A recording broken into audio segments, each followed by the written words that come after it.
Welcome back to Orange Hat Reviews, everybody. Hope you're all having a wonderful day.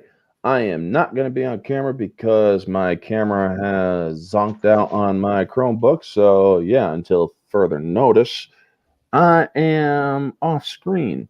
But tonight we are returning for Infinity Saga Sundays to discuss the Infinity Saga of the MCU.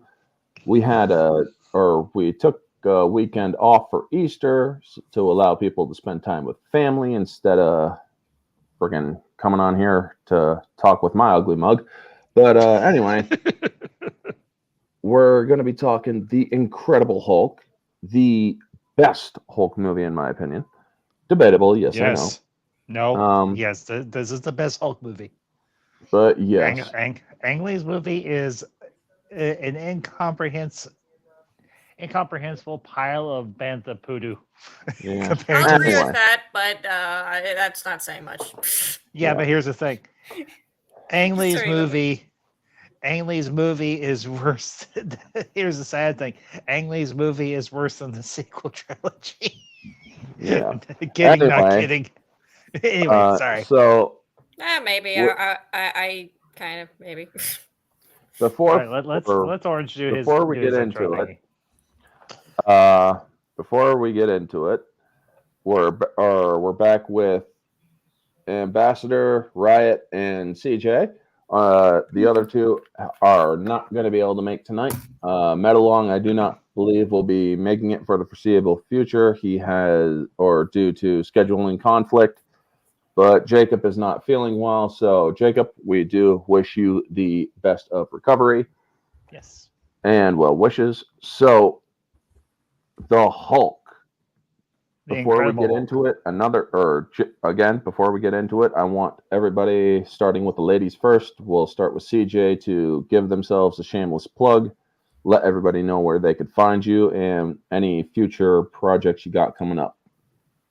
Well, hey everyone. I'm a good writer and a good mom, and you can find me on Twitter. So, yep, I have a lot of books out and stuff, and I got a Kickstarter that I'll be pushing later probably. So, it's coming out this month, and I'm excited. I turned in like the final edits for today after, my eyelids were bleeding, so. Holy shit. I don't like edits, so. It's not the plague, is it? You weren't turned into a vampire, were you? No, I was just staring at my screen begging God to let me finish this before I went to bed last night, and I didn't, so. Bleeding eyelids, man. Wow, that's raw. Anyway, Riot. Well, my name's Riot Kitty. Hello. You can find me over on my YouTube channel by the same name, and well, I guess when I have the time, most likely when I finish finals for this semester, I will be working on and hopefully releasing the next installment in my rewrite of the show Ruby by Rooster Teeth Animations, Riot Ruby, and I will be releasing the world videos going over the changes in the world of that show. Very nice.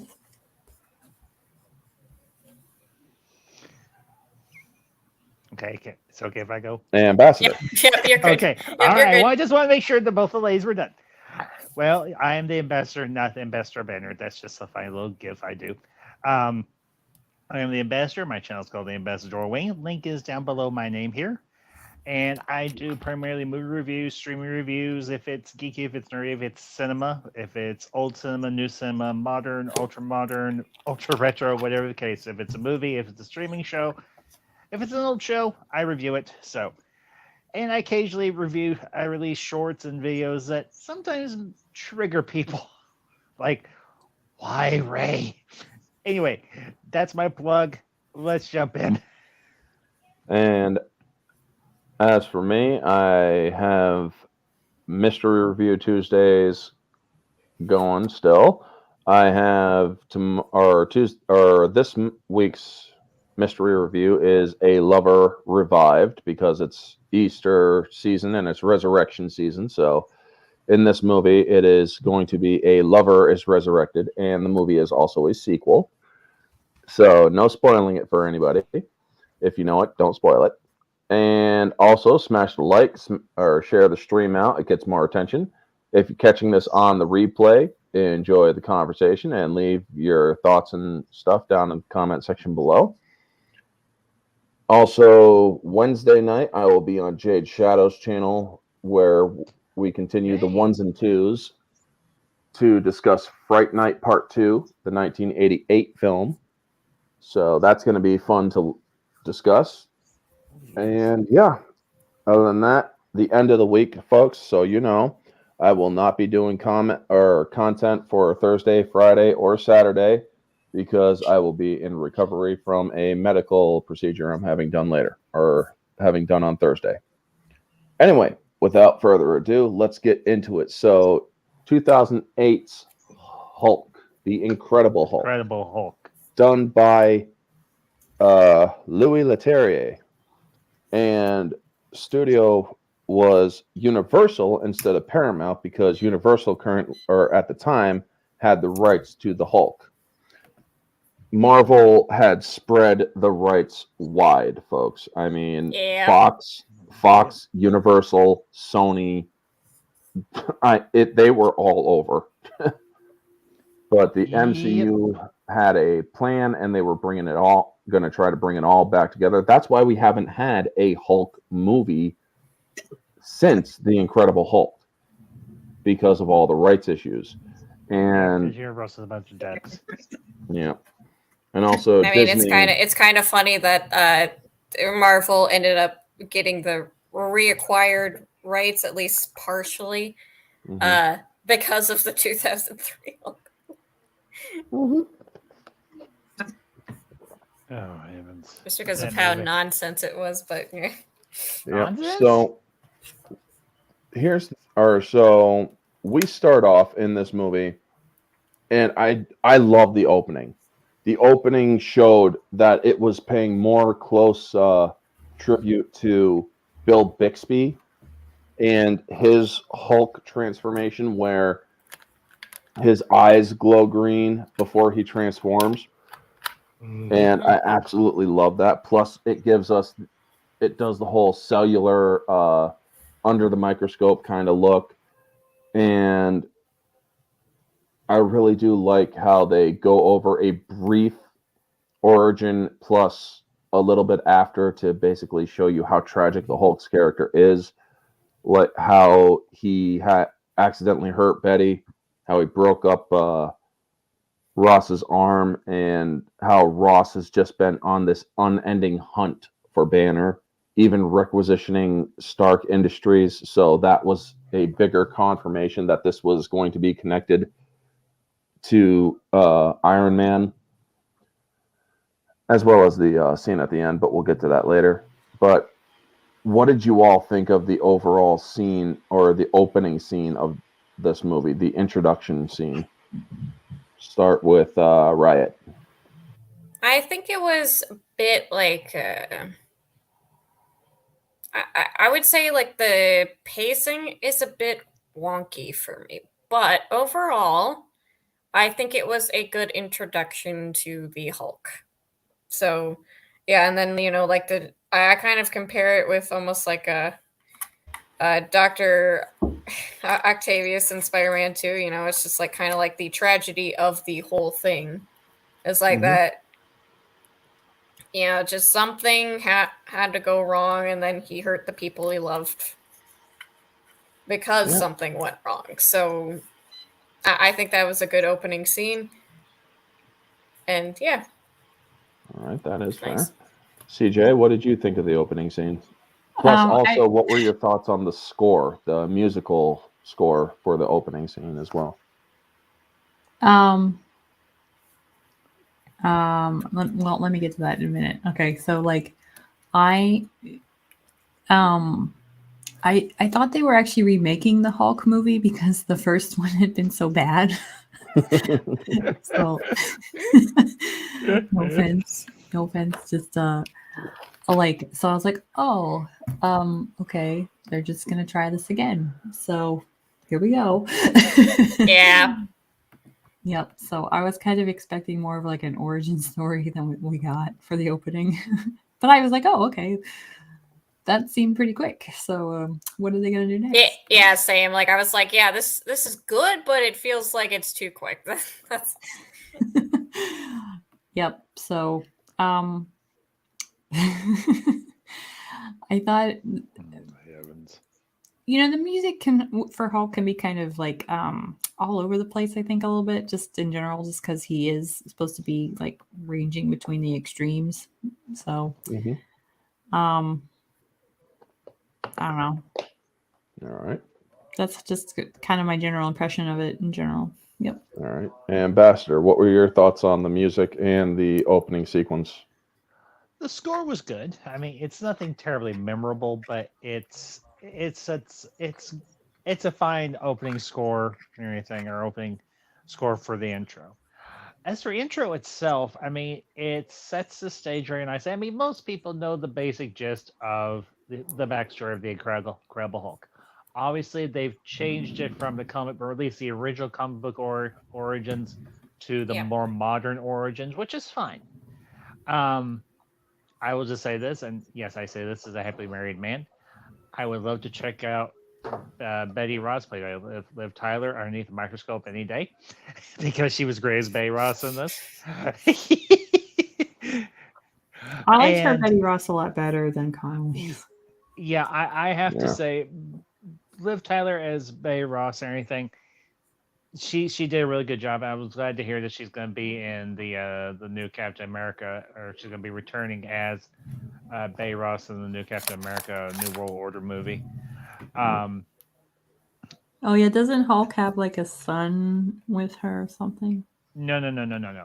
The son is from his time on Sakaar. We don't know who the mother is. Yeah, he banged the alien woman, and that's yeah.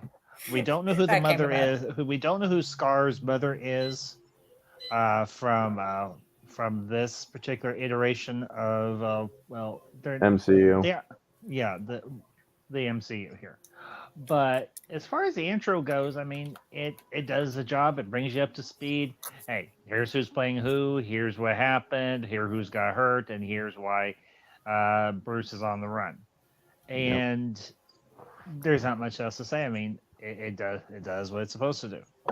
All right. My thoughts on the score. I will disagree with you a little bit on being not very memorable. One of the things that the score really does a good job at portraying, and it is also repeated throughout, or this sequence is also repeated throughout the movie, is that it is a timely, or it's almost like you're running out of time. Like there is something very immediate that is happening, but also something that time is running out kind of score. A score that really tells you that time is a very important factor. So we also see the metronome at the end of the sequence, where he then stops the metronome. And one of the cool things about this movie is that they do the days without incident, DWI. Yes. And the first one, or we see that he's been 158 days without incident at the beginning. Mm-hmm. So he became the Hulk, and apparently he's spent years running from Ross, and he ended up down in Porto Verde, Brazil. So we then see a nice little, or he's going about his day. We see a nice clip of Bill Bixby while he's cutting through the channels, where he gets punched in the face during a movie that he was in. I just love it. He's like, "Hey, that was a great punch." And go ahead. Well, about the music, honestly, most of it, I honestly have to say, isn't particularly like anything special to me, but there's one particular one that stands out, and that's during the montage when he is learning how to control his heartbeat. It does feel like it's kind of like, feels like a heartbeat with bass, like bum, bum, bum, bum, bum, bum, bum, or like that. Like that's probably like the standout soundtrack for me. Yeah. And also we do see that he is also learning the martial arts, how to control his breathing. The guy that did that was teaching him the martial arts, that wasn't digital what he did to his stomach. That was not digital. He can actually do that. That freaky folding and moving and schwabbing of his stomach. And Really? Ugh.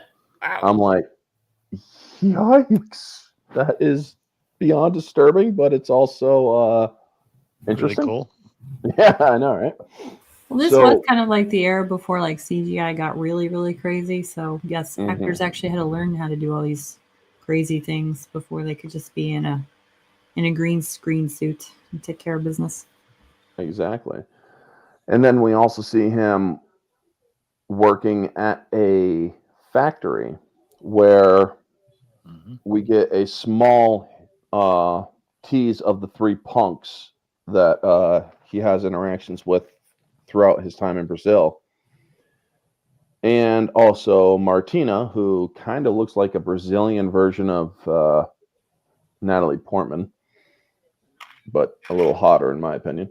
But and then we understand that he's working at this factory not on the payroll, but kind of like a temp position. And he's helping the owner of the factory with menial tasks like fixing the electronics and whatnot. And he ends up cutting his finger. Now, the digital blood sequence was not at its best, but I do love how they sell the urgency of what happens when you see the blood drop. And it's like, oh, or he's like, no, shut that off. He is freaking out because we know how toxic Banner's blood is because of the gamma sickness, the gamma poisoning, and the radiation. The dude sets off a Geiger counter wherever he goes because of the gamma radiation. And so they shut it down. They shut down the conveyor, and he finds a piece or a drop of blood where he manages to rub it out or to get rid of it, and he misses a drop that went into a bottle. Mhm.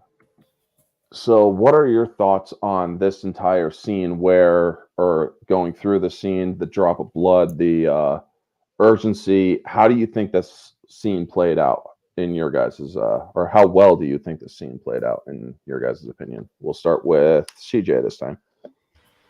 Okay. I think I like this a little bit in some ways, in other ways I don't. I get that the Hulk is kind of like in hiding at this point, so it's kind of nice to see like the scrambling around about and like how everything can be ruined by one little thing, one little mistake. Mhm. I like that, especially since it is kind of like a really little mistake, and like Hulk in general is not a very well, I mean, obviously he's not a little character, but he's not he's not as like you're more worried about the chaos and everything, and so this is like just the kind of like the raindrop that causes the flood. Yeah. In the sense that it's one little tiny mistake has opened up the floodgates to all the chaos and all the kind of like bombastic sort of adventure that follows. Hmm. So I like that. I think it's a good opening scene for that. I don't like it because it seems very passive in some ways. So Yeah. I feel like there could be better ways to cause you know the story to be a little bit more character driven in that regard. All right. Riot. So this was one of my first interactions with the Hulk. So I'm going to be honest. And first viewing, I did not understand what he was doing. Yeah, that's fair. So, and yeah, the drop of blood getting in there and then somehow tracing it back to Brazil was also weird. So it's like I did not understand at the time why this caused the whole plot to happen, basically. So with the extra context of learning more about Hulk, I'm like, okay, this makes sense. It's just the way it was done in the movie was very strange to me. I'm gonna be honest. Like I feel like they didn't explain it or anything, so it's just like it just happens. So Right. like for viewers who might not know the Hulk, it's just a little weird. You don't understand how the government picks up on it? Well, no, I mean like with like his toxic blood and stuff, Oh, well. that kind of a thing. Like I'm like, It's explained. It's explained in the next scene, but before we yeah, get there, I know, but like like with like the scene, like it should have been kind of explained beforehand, so that they can show how urgent it was. I know it's explained in like the next scene, but it's like, yeah, all right, yeah, that's it's fair. just, yeah. So, Ambassador, what your thoughts on it? Seeing his day-to-day life and everything, he's trying to figure out ways to manage his anger, keep himself from getting overstressed so the Hulk doesn't emerge. Mhm. And I have to admit, it's a nice sequence, and it really it gives you an idea of him. Obviously, he's a scientist first and foremost, so he's trying to figure out. He knows the why. Now he's trying to figure out how to mitigate any further outbreaks of the Hulk emerging. Mhm. And the breathing techniques, working with the martial art expert, having the pulse rate monitor on his wrist, all good ideas or anything. It really gives a good visual as to what he has to do.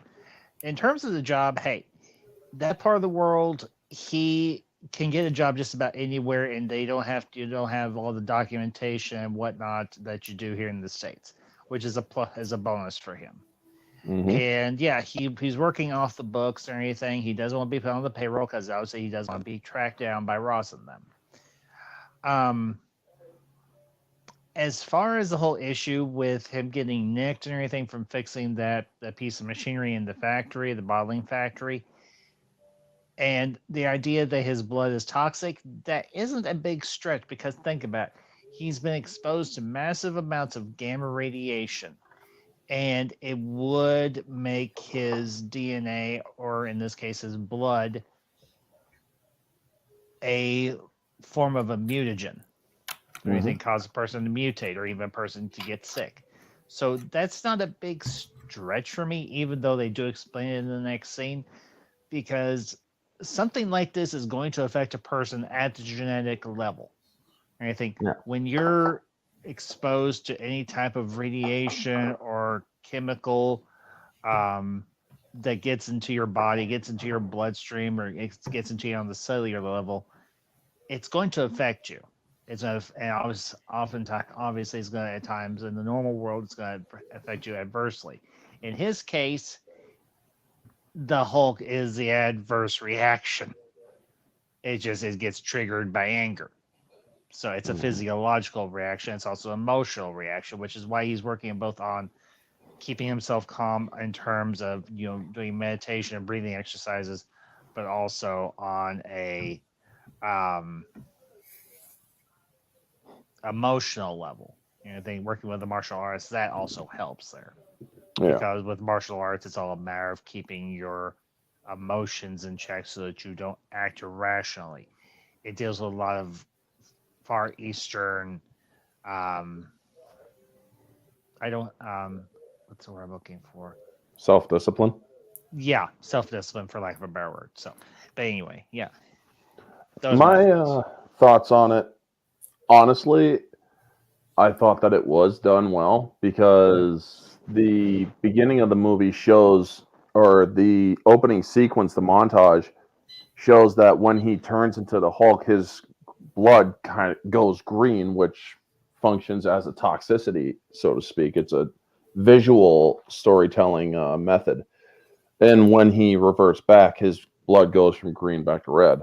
Now, the next scene, he comes across Martine and pretty much saves her from a perverted guy who was trying to hit on her and whatnot. I don't understand Portuguese very well, so I mean, I'm pretty sure the guy is saying that you're very pretty and whatnot and such.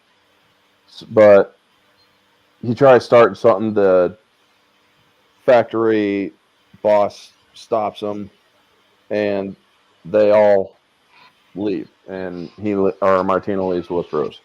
Now, he also gets a flower, and we learn that he is or in contact with somebody called Mr. Blue, and he's Mr. Green.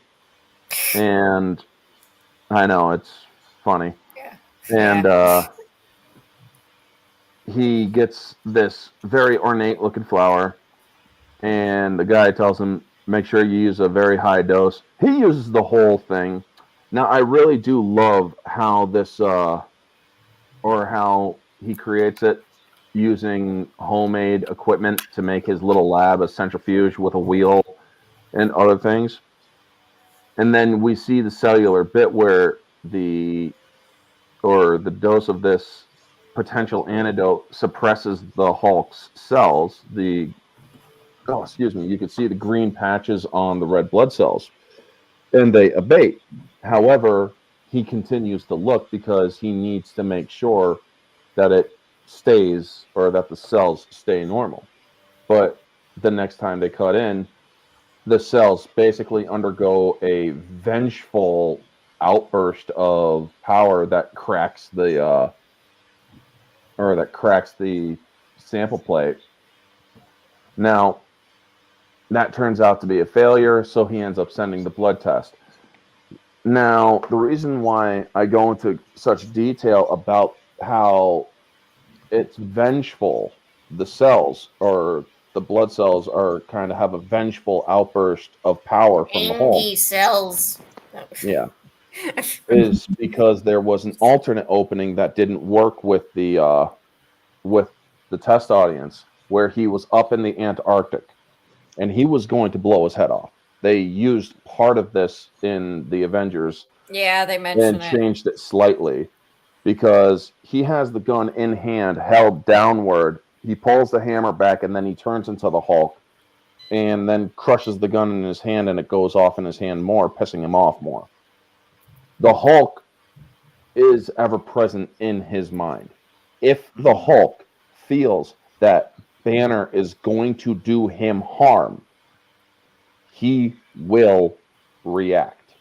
So it's kind of, or so just even the cellular level, the cells of the Hulk are basically realize this is a threat, and they immediately react to this antidote by doing such a humongous outburst underneath the microscope, which was pretty cool to see. We got Christian Freitz in the chat. How you doing? And Jesse Johnson, channel 30.24 Desert. Good to see you. Desert. I'm sorry.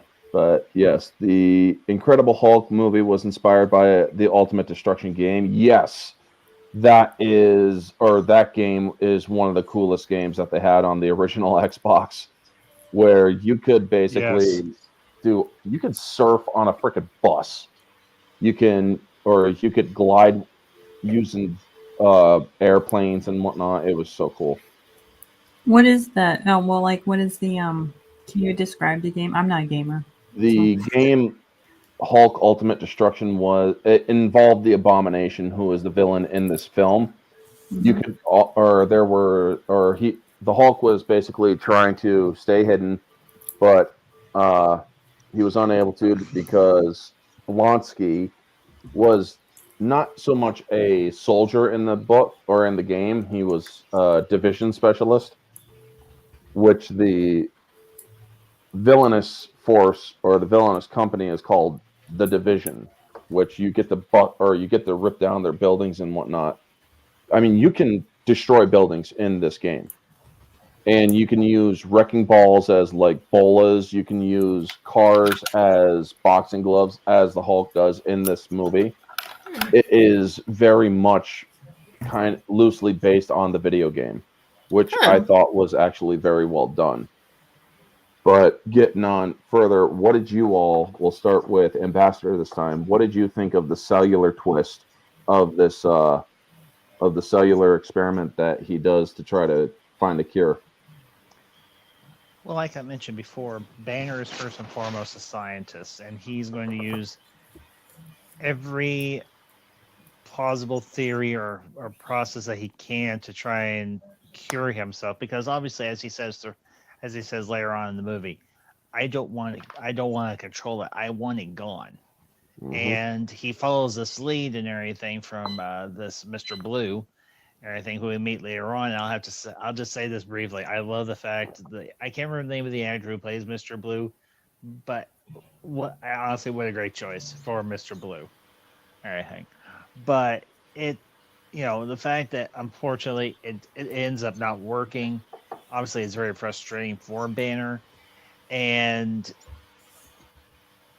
he used all of that flour just like Mr. Blue instructed him to, and unfortunately got him nowhere. Yeah. At first, he thought he was going to be able. He had found a cure. He was going to go home, and then everything goes sideways, and the experiment fails. Yeah. All right. Tim Blake Nelson was Mr. Blue. Thank you, Christian. Thank you, Christian. Appreciate it. And Riot, what were your thoughts of the trying to or the whole cure attempt with the cells in the microscope? Well, okay. The one things I will definitely praise this movie for is like the scientific aspects. Like the first scenes, or after he runs away. With like the keeping of the heartbeat. I'm like like heart rate monitor, that kind of a thing. Like that's all very well done. And scene is just an extension of that. Where it's just like he's like trying to do like, okay, this had a logical cause. Now there has to be a logical conclusion to the Hulk and getting rid of it. But of course it doesn't work. So it's just like, oh god, dang it. So it's like, gosh dang it, that kind of a thing. So yeah, like yeah, it's just an extension of what I already like about this movie, which is like the technical aspects to the Hulk. So which is pretty good. All right. And CS, what did you think of this scene? I really like it in the sense that like you have to give your character something to root for, and like the audience is a byproduct to kind of like hope for the character, and you see the frustration, so right away that it's not a Gary Stu, Mary Sue sort of situation where everything just comes easy. You kind of see the quest like starting to like unfold. So like, who is this Mr. Blue? What mystery are we trying to solve? How is this all going to come out in the wash, so to speak? Yeah. Oh yeah. I forgot to mention, I did wish the him attempting to shoot himself was in the movie in some form or fashion, and I think the perfect place would have been to put it after he hurt Betty Ross and Thunderbolt Ross. I wish that would have been in the movie, and then it would be like despairing and just walking off into the snow, and then you cut to Brazil. But that would have actually been it would have been good to actually put in the montage if you really think about it. Yeah, either that or the montage. Yeah, like or like even it would just ice drive shelf home. collapses in Arctic, causes unknown. Yeah, just like put it somewhere, because that would really sell home like this despair, or like this situation really, really sucks. Yeah. So he can't even put himself out of his own misery. So. And that was the reason why he was actually gonna put himself out of his misery, was because he hurt Betty. So like that's why I'm like, that would have flashback.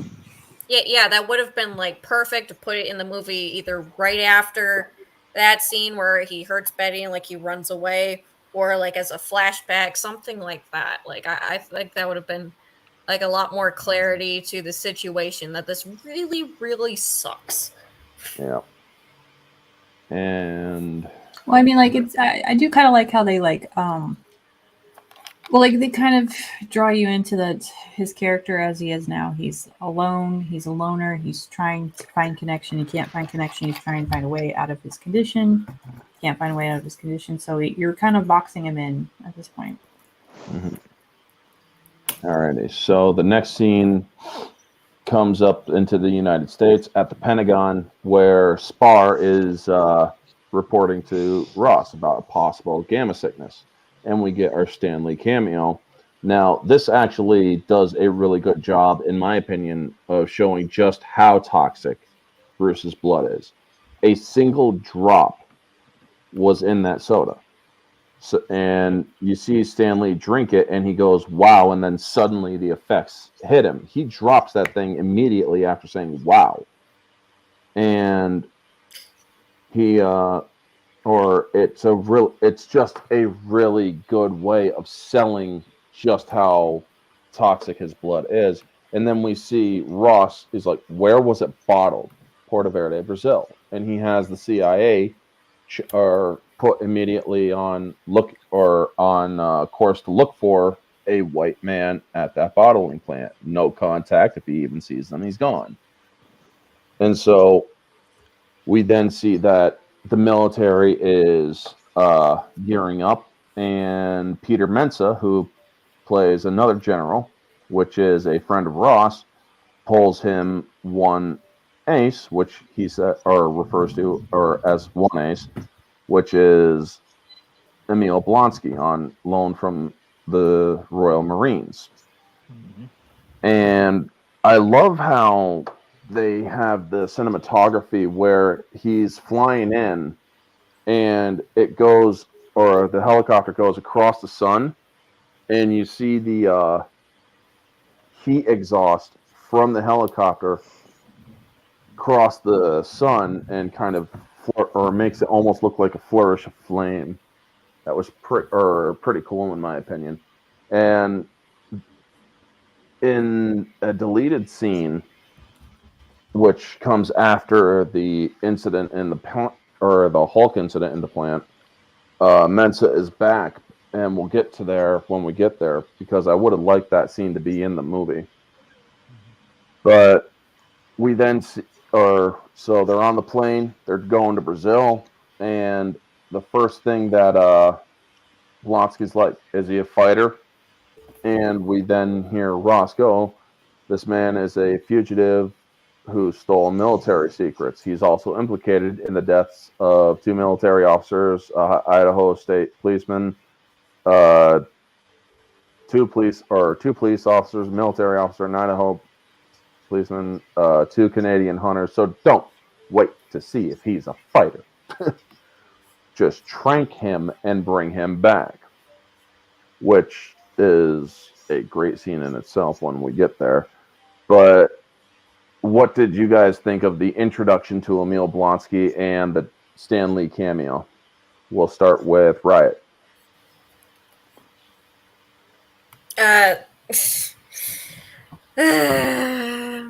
So like the Blonsky introduction, that kind of a thing. What did you think of Stan Lee getting gamma sickness? Oh, Stan Lee. Oh yeah. I think it was kind of amusing. I know, like, it's supposed to be a serious scene, but I find it just amusing because it's like, wow, oh. Like that kind of a thing. That's what I find. Yeah, sorry, I had to step away for a second. So That's okay. And what did you think of Blonsky's introduction when he comes off of the chopper and on the plane talking to Ross?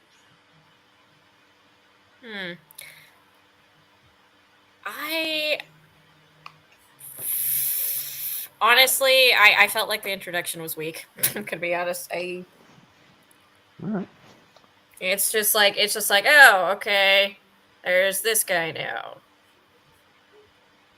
Cool. Mm-hmm. I'm not a big fan of his introduction, so all right. I don't have much of an impression of it. CJ, the Stan Lee and Blonsky intro. I think it's a little innocuous. You don't really get the feeling right away that he's going to become the bad guy, or at least I don't. It's like business as usual on some level. Like, I don't know. I didn't realize, because I was kind of looking for more of like, oh, this is a reboot. Like, I'd still. So the first couple times, the first couple of times that Emil is introduced, it's like, oh, okay. I think as it progresses, you do start to realize there are a lot more hints as you go back and look at it. So, And the Stan Lee cameo.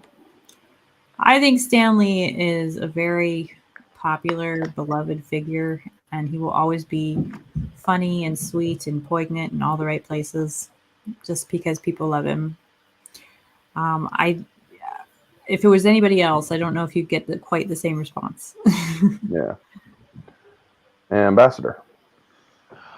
You know, what can you say about Stan Lee? The man built Marvel from the ground up along with Jack Kirby.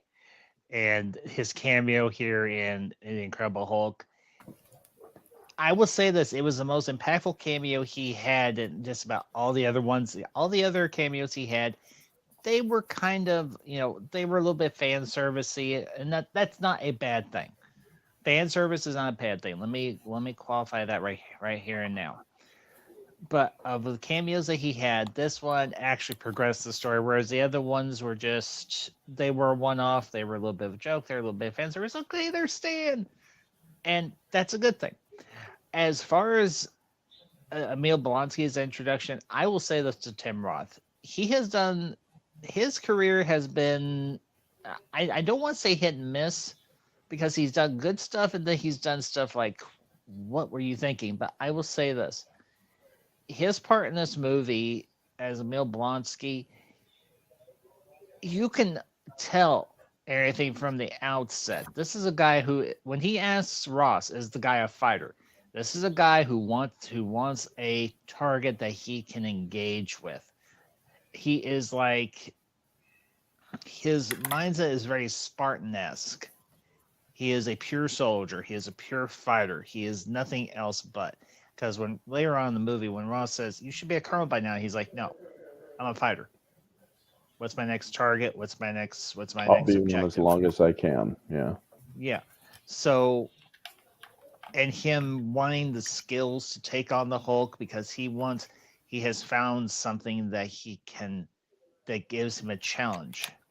He's looking for that next challenge, and that is something that I really appreciate. Now, and just as a quick side note, because I know not everybody here liked the series, and that's fine that you didn't, but I like the evolution of Emil Blonsky in She-Hulk.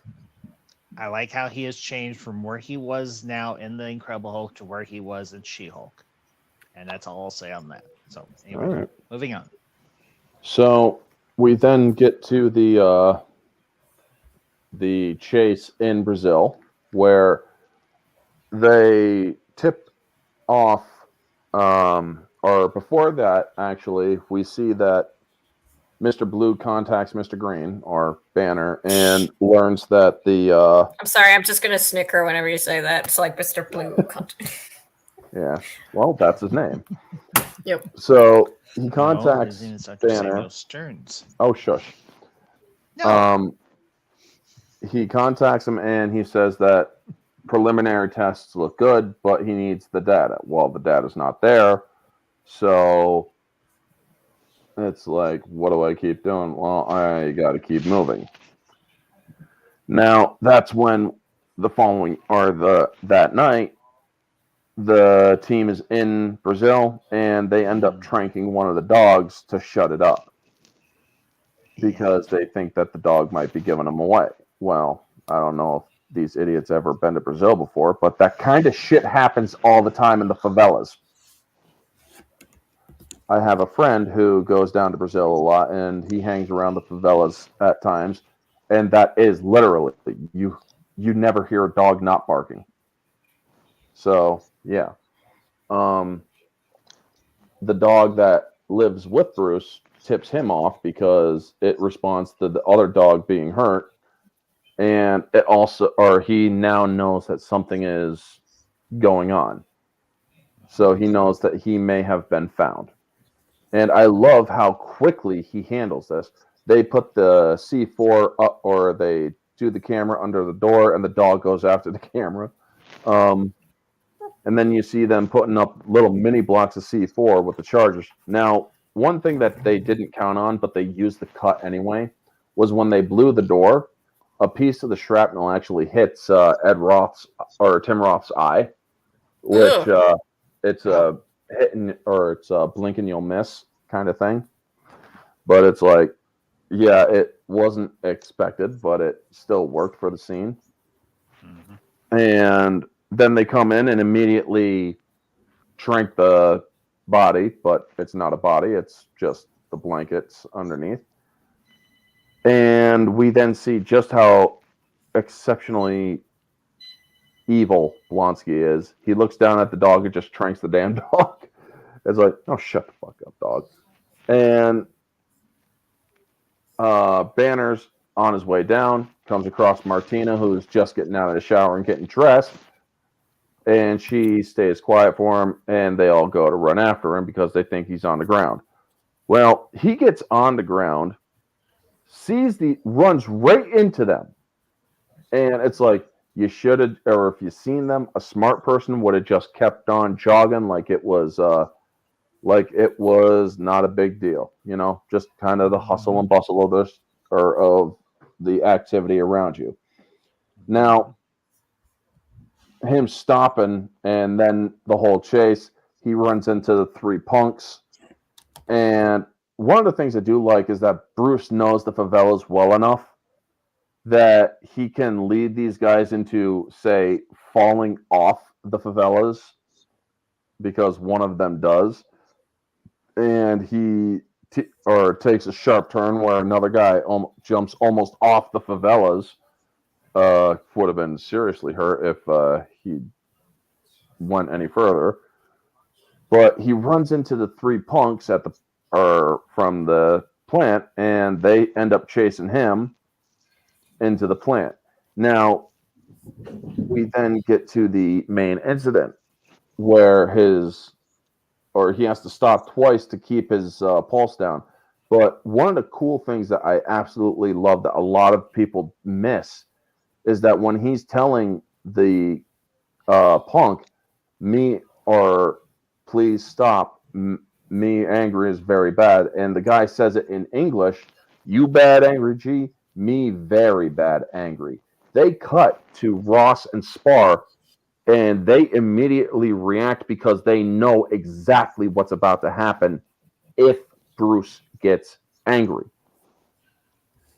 And then we get his pulse going up to 200, and the eyes go green, and he starts transforming. Now, this introduction to the Hulk transformation is absolutely freaking awesome. The growl, the guttural growl, the green eyes that are a callback to Bill Bixby. The guy, when he goes to kick him, he's like, would you just shut? And he grabs his leg and he just screams and then gets thrown 80 feet through two windows and smashes against a freaking humongous soda container processor. And it's like, holy crap, okay, here we go. This scene was just so freaking great. When we also see what did you all think of this? We'll start with CJ. Okay. I was actually going to say, give me 1 second. I got a kid that's up. All right. We'll start with Ambassador. Okay. The scene, jumping ahead a little bit to specifically where the Hulk transforms. Where Banner transforms into the Hulk, excuse me. The fact that we do see Banner trying to mitigate and not transform is a great way of building the tension during that whole chase between him and the special forces. And then him accidentally bumping into those, as you said, punks, which is exactly what they were, and they got their punk asses handed to them. In more ways than one. But, yeah. In more ways than one. Amps up the tension even more and everything. You've got that little bit of a cat and mouse chase in the factory, but then he finally gets cornered. They finally get him, and then the thing I love about this is we don't see the Hulk right away. We see him in pieces. We see his eyes. We see a little bit of his face and everything. obviously we see that he has in fact transformed, but it's more frightening and more intimidating because almost everybody knows the basic design of the Hulk: big, green, angry, lots of muscles. The one thing I will remark on is he's a lot feinier in this version than in the later iterations or anything. And I kind of miss that the vascular aspect or anything of the Hulk's design. That was one really cool aspect that they didn't necessarily carry through and everything, but it is what it is. But you get the idea of what the Hulk can do finally. And he's tossing people around like rag dolls. He's ragdolling those punks from the factory, and he ends up ragdolling the biggest part of Emil Blonsky's unit, except for him and I think one other guy. Yeah. And that whole sequence, it's brutal, it's intense, and it is, I think, the first time we really get I think, as close as a real world idea of just how much damage the Hulk can do to a normal human body. Except for a scene that comes up a little bit later. So, but those are my initial thoughts. All right, Riot. What did you think of the factory Hulk out? Well, I kind of compare it to the last movie it covered, which is Iron Man. And so when Ironmonger was first revealed, so it's menacing, it's intimidating, it's terrifying. It kind of feels like straight out of a horror movie. But this time it's way more violent. Yeah. Oh, yeah. Anything else on it? Nope, that's it. Yeah. All right. And is CJ still tending her child? I'm guessing she is. Yep. So I will give a little bit more on it. One of the things they do make sure that the punk is alive because they show Blonsky and the soldiers walking by him, and you hear him going, "Ugh." So he's like still alive. And you also get the live ordinance. They're like, go live, go live, go live, because the tranks aren't working on him. They're all busting needles trying to go up against him.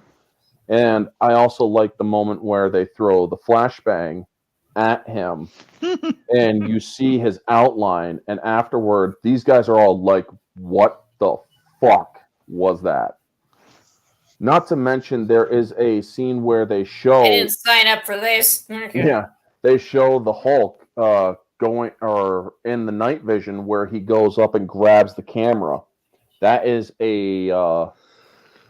actually a throwback to the cover to the Hulk movie DVD, where it shows the same pose of the Hulk reaching towards you, but you only see a part of his face. Not to mention, we also get a small voice guttural growl of "Leave me alone," and that's actually done by Lou Ferrigno. Lou Ferrigno, who played the Hulk with Bill Bixby in the original 80s and 90s show.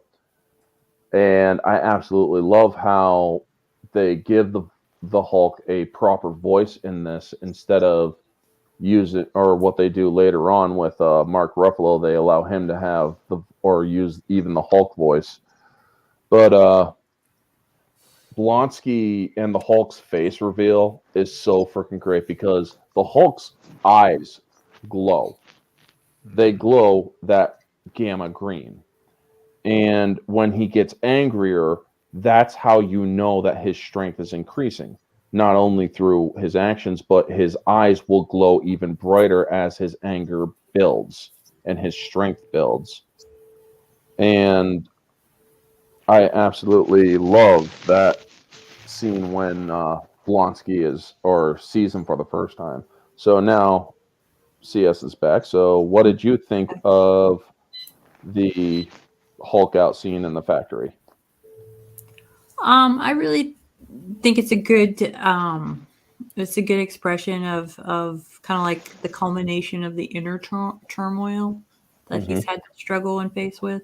So it's like yeah, it seems like very freeing, very violent at the same time. All right. Anything else on it? I gotta say, following up on your comments about the eyes, I actually kind of laugh at this because I remember the X-Men movie with like Mystique and her, like the early aughts ones, and they glow too, and that's Mhm. where I never I mean, like, just hear you talk about it, I was like, oh, I remember that. Oh, that must have been like an early 2000s sort of Trope. yeah. But Yeah. it's also nice in its own way. All right. Yeah. So it shows So like some kind of power is being yeah. enacted, and it's a good shorthand for, hey, pay attention, stuff is happening, and there's more going on that we can kind of infer. Yeah. Also, I will say this about Blonsky: his tactics differing from the other soldiers, where he splits off from them because he knows that shit's about to go down in ways that he doesn't want to be around for. So he moves to the higher ground, which is or shows his skill in this manner. And it's I like, have the high ground. yeah, Only I one knew man that can was coming. say that, and it's not Emil Blonsky. Yep. So then the Hulk escapes, and Ross is pissed off about it. But we get back to his apartment, and we see the picture of Betty and Thunderbolt's reaction to it, which is just cold and indifferent. He's like, she is no longer a factor. We closed that door to him. And I absolutely love this scene because Blonsky wants to know what the hell happened. He's like, excuse me, sir, does anybody want to tell us what the heck went on in there? I mean, we had him and then something big hit us. It was the most powerful thing I've ever seen. And he's like, well, it's gone now. Well, Banner knows what it is. I'm going to track him down. I'm going to put my foot on his throat. And he tells him that was Banner. It was Banner. You have to explain that statement, sir. No, I don't. I absolutely love that because this is, from what I talked about with people who have been in the military, that is absolutely true. You don't have, or you're questioning a higher up or a superior officer. Most of the time, they won't be that kind. But it is so great in William Hurt's acting where he's just simply, no, I don't. It's just that simple that he shuts Blonsky up. And Yeah. it just works so well. Thoughts on that? We'll start with Ambassador again. No, you can have Ryder CJ go first because I went first last time. Alrighty. Well, all right, CJ. Now this time you can go first again. Okay. I think it's interesting to watch the development between Emil and Ross, Thunderbolt Ross. Yeah. Ross. Yep. I'm trying to think of, is it Sergeant Ross? General. No, General. Very He's much a general. Oh, Top okay. dog. Yeah. Four. Oh, I think okay. he's a four. I think he's a 4-star general. Somewhere around there, yeah. Yeah. 3 or 4-star. Yeah. I know, like, his nickname is Thunderbolts or whatever, right? Yeah. Is that where that? Thunderbolt Ross. Yeah, that's what I remember him by. Not even his real name, just his nickname. Yeah. Like at least like the character. Yeah. Is that where that, like, The Thunderbolts come movie? from, yes. Yes. Yeah. Okay. Mm-hmm. All right. Well, I never put that together, so It's okay. yeah.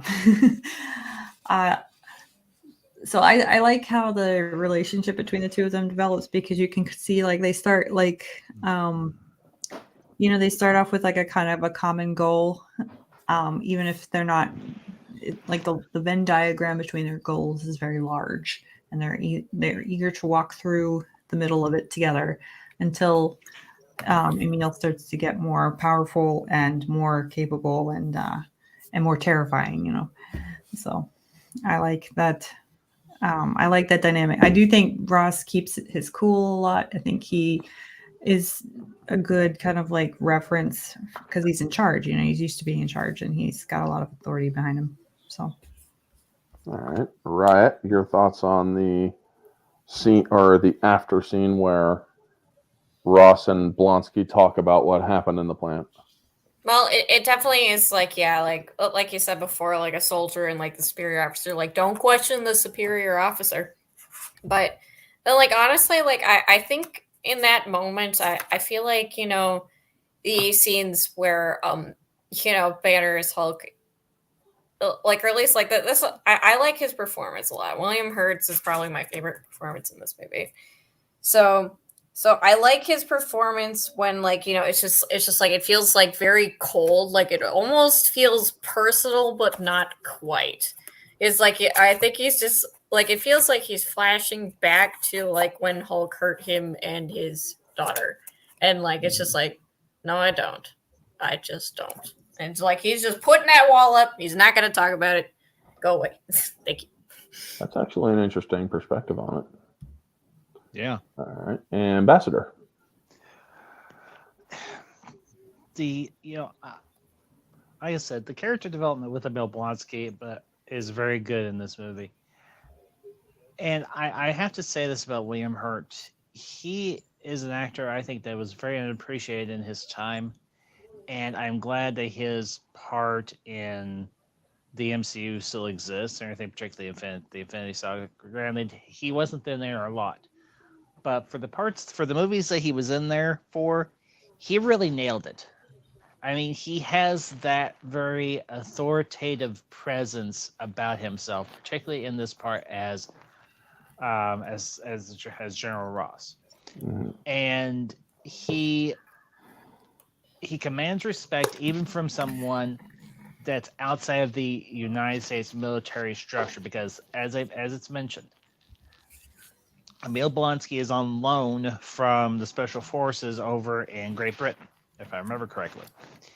And even to somebody who is outside of that structure, Ross is like, no, I don't have to tell you crap, because one, I'm your superior, but two, you're outside of our military structure. I'm not required to tell you anything or anything. But eventually, Ross sees something in Blonsky that he's like, I can respect your drive as a soldier, and he's like, I can respect the fact that you want to take on this challenge. He's like, because there's something inside Ross that I think feels the same way.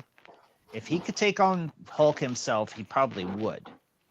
But at his age and everything, and his rank, it prevents him from doing so. So he's brought in this unintentional pinch hitter that can take on the Hulk, and we'll discuss the outcome when it comes. Yeah. As in terms of Ross's relationship with his daughter, you can tell there's tension there. You can tell there are issues there. And I say this, I do not say it mockingly. Betty does have daddy issues, or in this case, I'll say it father issues. But they're justified because he has been in the military for so long, and it seems like it's only been him and Betty for so long that he seemed like a very distant father when she was young, and it's only gotten worse as she's gotten older. And that's something I've had a touch of experience with, because I'll keep this brief. When I finally was able to contact my biological mother, there was a distance there, which I kind of expected, but not to the extent that I got it. At least with Ross, he cared enough to get her out of the line of fire and keep her out of handcuffs. I'm not saying that my biological mother would have not gone that far to protect me, but there was still a level of disconnect. The same is true here, but I think there's still a small part of Ross, the General Ross, that does still care for his daughter. He just doesn't know how to express it.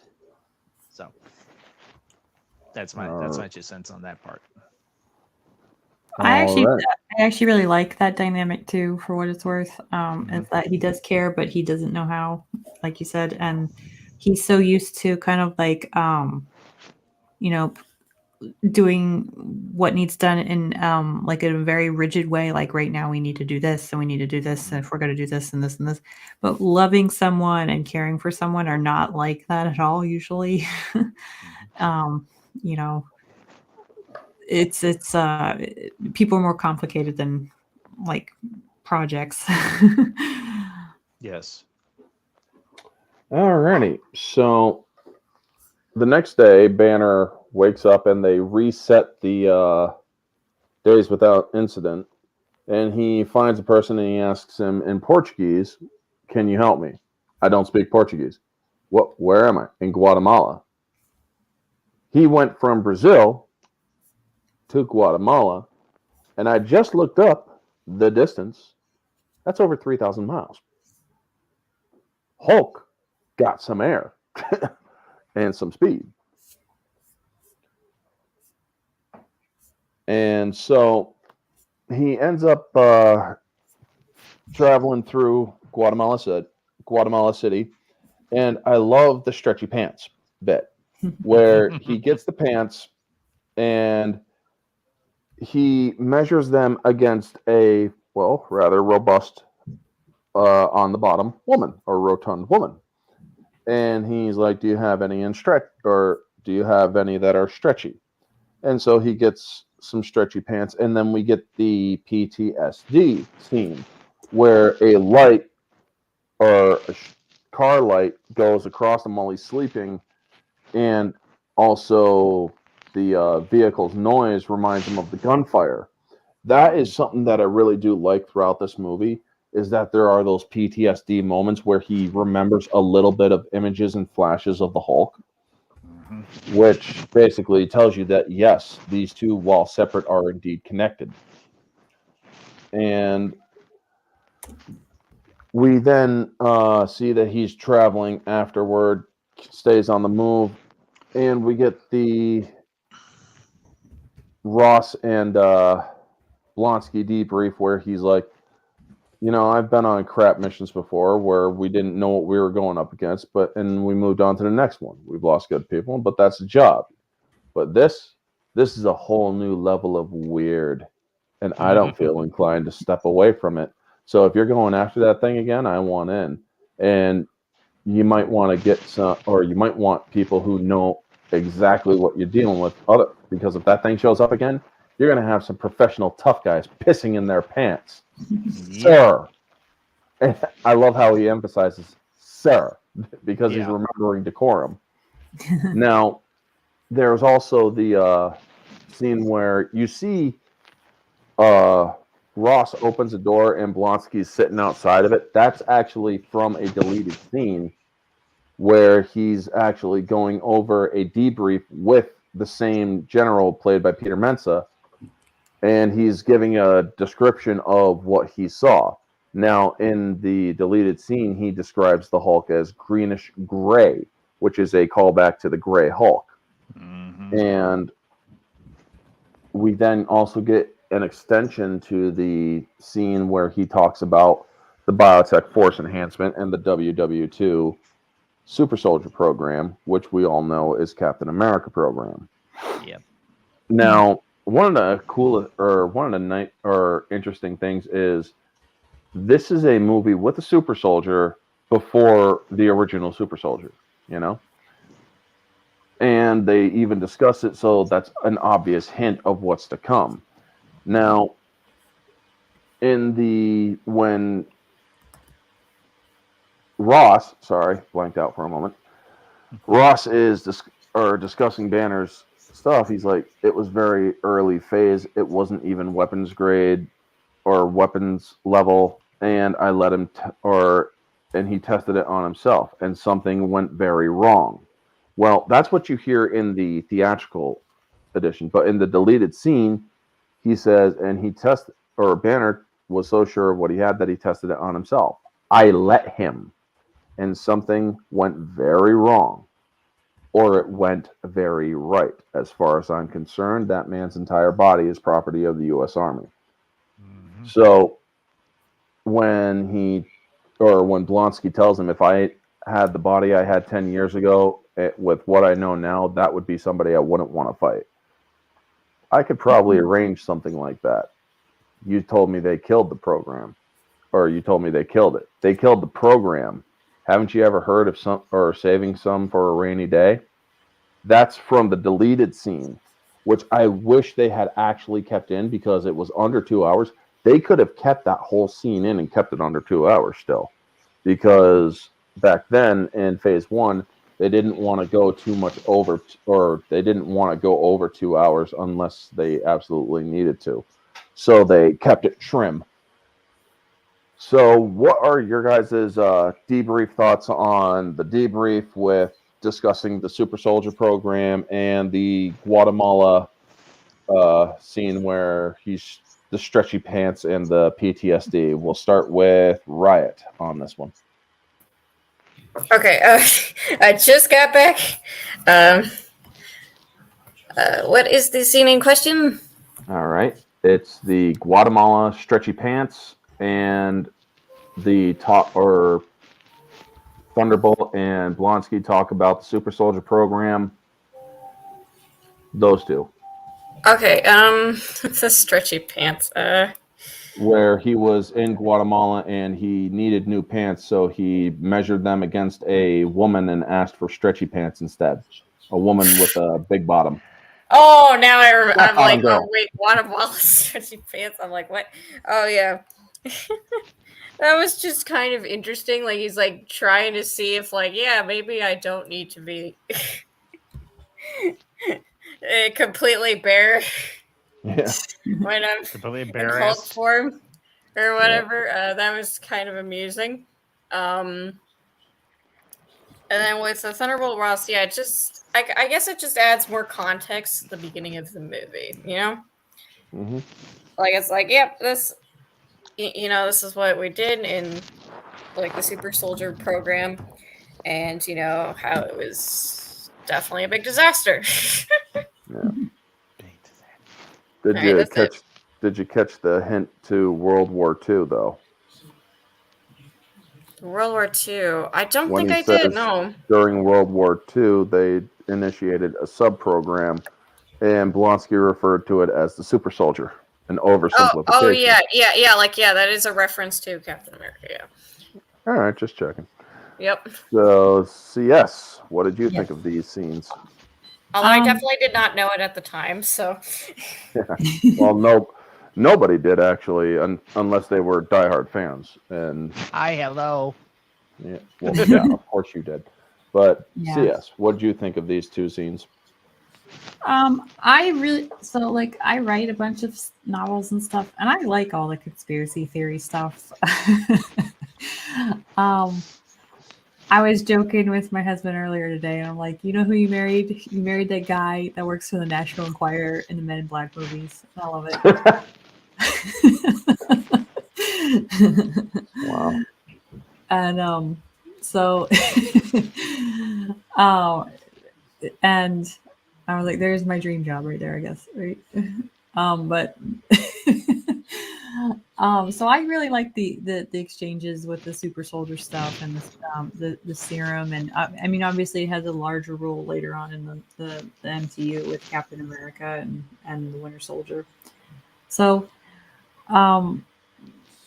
yeah, and I get that they're kind of like again, it's like that trade-off where let me help you, help me, and the whole tit for tat and quid pro quo stuff is it's kind of a major part of conspiracy stuff and intrigue and all that. So I enjoy those scenes because it's like, oh, here's the good part. It's the lead up.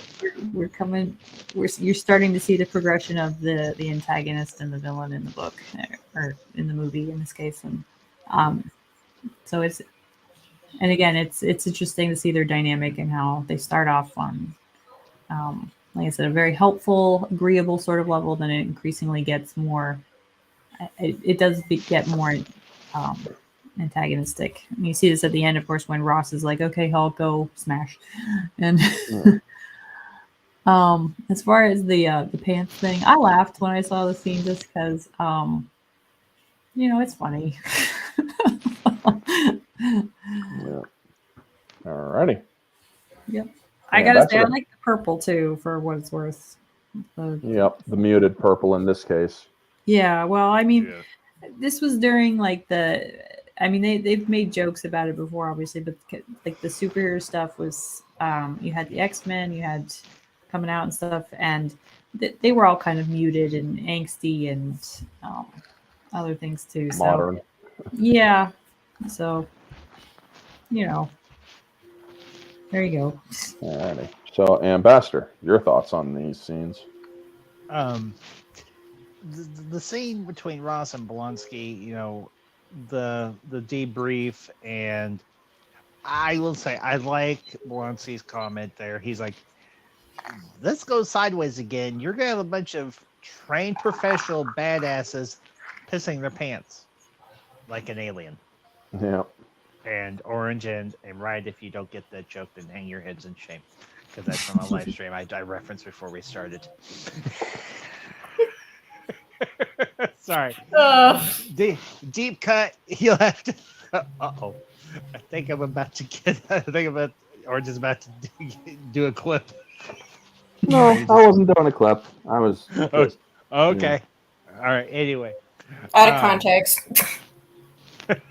Ambassador out of context. At context, but in context too. But yeah, but you see further development. You see the further obsession with Blonsky wanting to take on what he perceives as the ultimate warrior without the face paint. Sorry.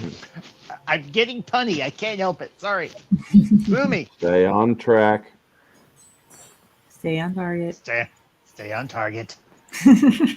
They came from behind. Come on, Porkins. Stay on target. Oh my god. Hey, I'm not fat.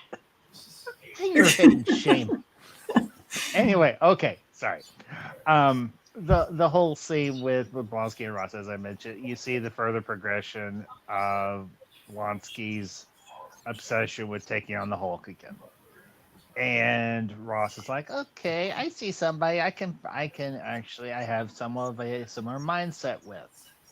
And he's like, let's see what we can do about that. I might have something just in your size.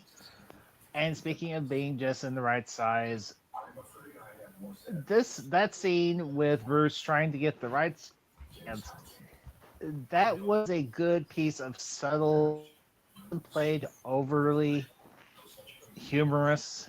It was just the right level of humor concerning the tone of the movie. It was well written humor. It was well written visual humor. And he's like, okay, stretchy el stretcho. And the vendor's like, oh yeah, sure, here. And he's like, perfecto, thank you. Here's your money. I'm leaving. So anyhow. Alrighty. So then we now see that Bruce is stateside, 17 days without incident. So it took him 2 weeks to get from Guatemala to Virginia at Culver University. I wonder if he walked, but I doubt it. So he sees Betty Ross, that is. And I like the music in this. It's a nice, softer and somber and rather fitting tone that they put in the music there. And I also like that shot where it seems that she actually looks at him, but it turns out to be Ty Burrell's Leonard Sampson, who is also a major character in the comics because he helps the Hulk out. He also helps him out in the Ultimate Destruction game. And we then see him stopping by Culver University to see, and he sees that there's security checkpoints, so he can't exactly just go back up and do whatever. And then we learn that he goes to a guy named Stanley's, which is a call out to Stan Lee, whose real first name is actually Stanley. And this pizza parlor guy helps Bruce get back into the lab thanks to giving a medium pizza to a very large Lou Ferrigno cameo, which is awesome. And some weird dude who's eating a pizza like, hey, come on over here and have some fun. And it's like, I don't get it. Who the fuck is this dude and why is he getting a nice little cameo shot in here? I just don't get it. But Bruce is basically looking for the data, and it's not at the lab. So he has to keep running because he tells Mr. Green and Mr. Blue, all right, cue snort. And there you go. So we then see Betty and her boyfriend at Stanley's pizza place, and that's when she sees Bruce. Well, the way that she reacts is just so freaking great, and also Bruce's immediate hiding, where he's hiding behind the dumpster, and you see the pain on his face when he can't reveal himself to Betty, because it really does. You see that kind of pain, and Ed Norton actually sells it very well. What did you all think of the scenes leading up to the Hulk out in or at Culver University, including at the house where they discuss the data and them in different beds thinking about each other? We'll start with Ambassador this time.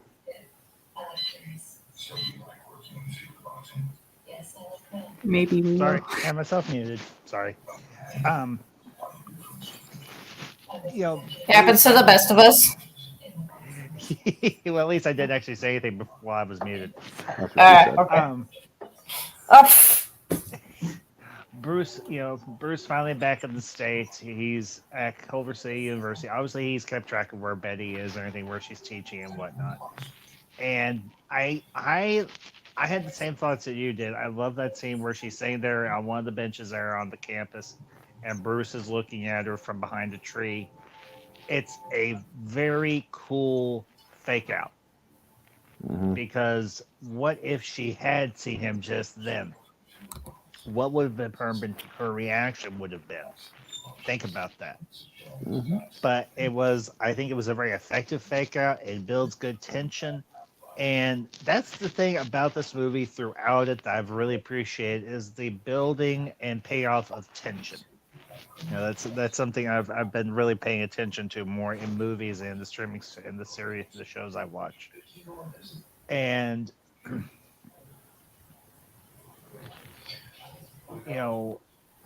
eventually he reconnects with Betty there on the bridge or anything. I can't remember exactly where she sees him or anything. At the restaurant. Is it at the restaurant? Okay. All right. And I like the restaurant owner, the fact that he liked the two of them together. He thought they were a very nice couple and everything. And I will say it felt like a little bit of a copycat from that one scene in the first Spider-Man from the Sam Raimi trilogy.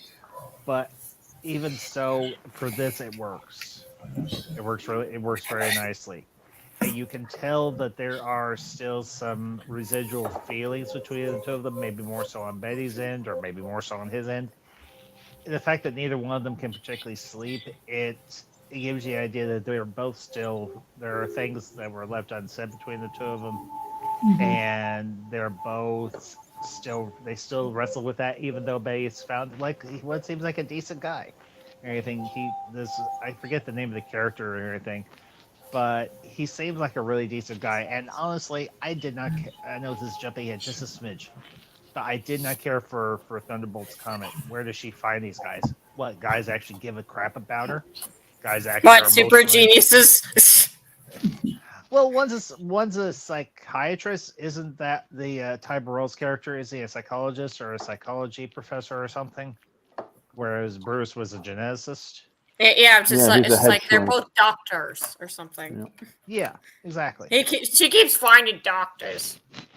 Well, hey, I mean, like minds attract like minds. She's a doctor herself. She found a nice, smart doctor who treats her decent. Yeah, That's a and good maybe thing. one thing that tends to happen with romance is that like characters need something from each other, and I think the idea that she's dating like a therapist is kind of funny on some level. It hints to like the inner turmoil a little bit better that she might be feeling since the whole Hulk thing. So I don't know. I like this scene too, just because I think Liv Tyler does a really good job as Betty. Yes. I like her a lot better than Connolly's. I always thought Connolly's Betty was just too hard, if that makes sense. And Liv's got a little bit more softer appeal, where she's a little bit more feminine and a little bit more, I guess, delicate with her the atmosphere that she kind of adds to. So it's somebody that you kind of like want to protect. It's somebody that you.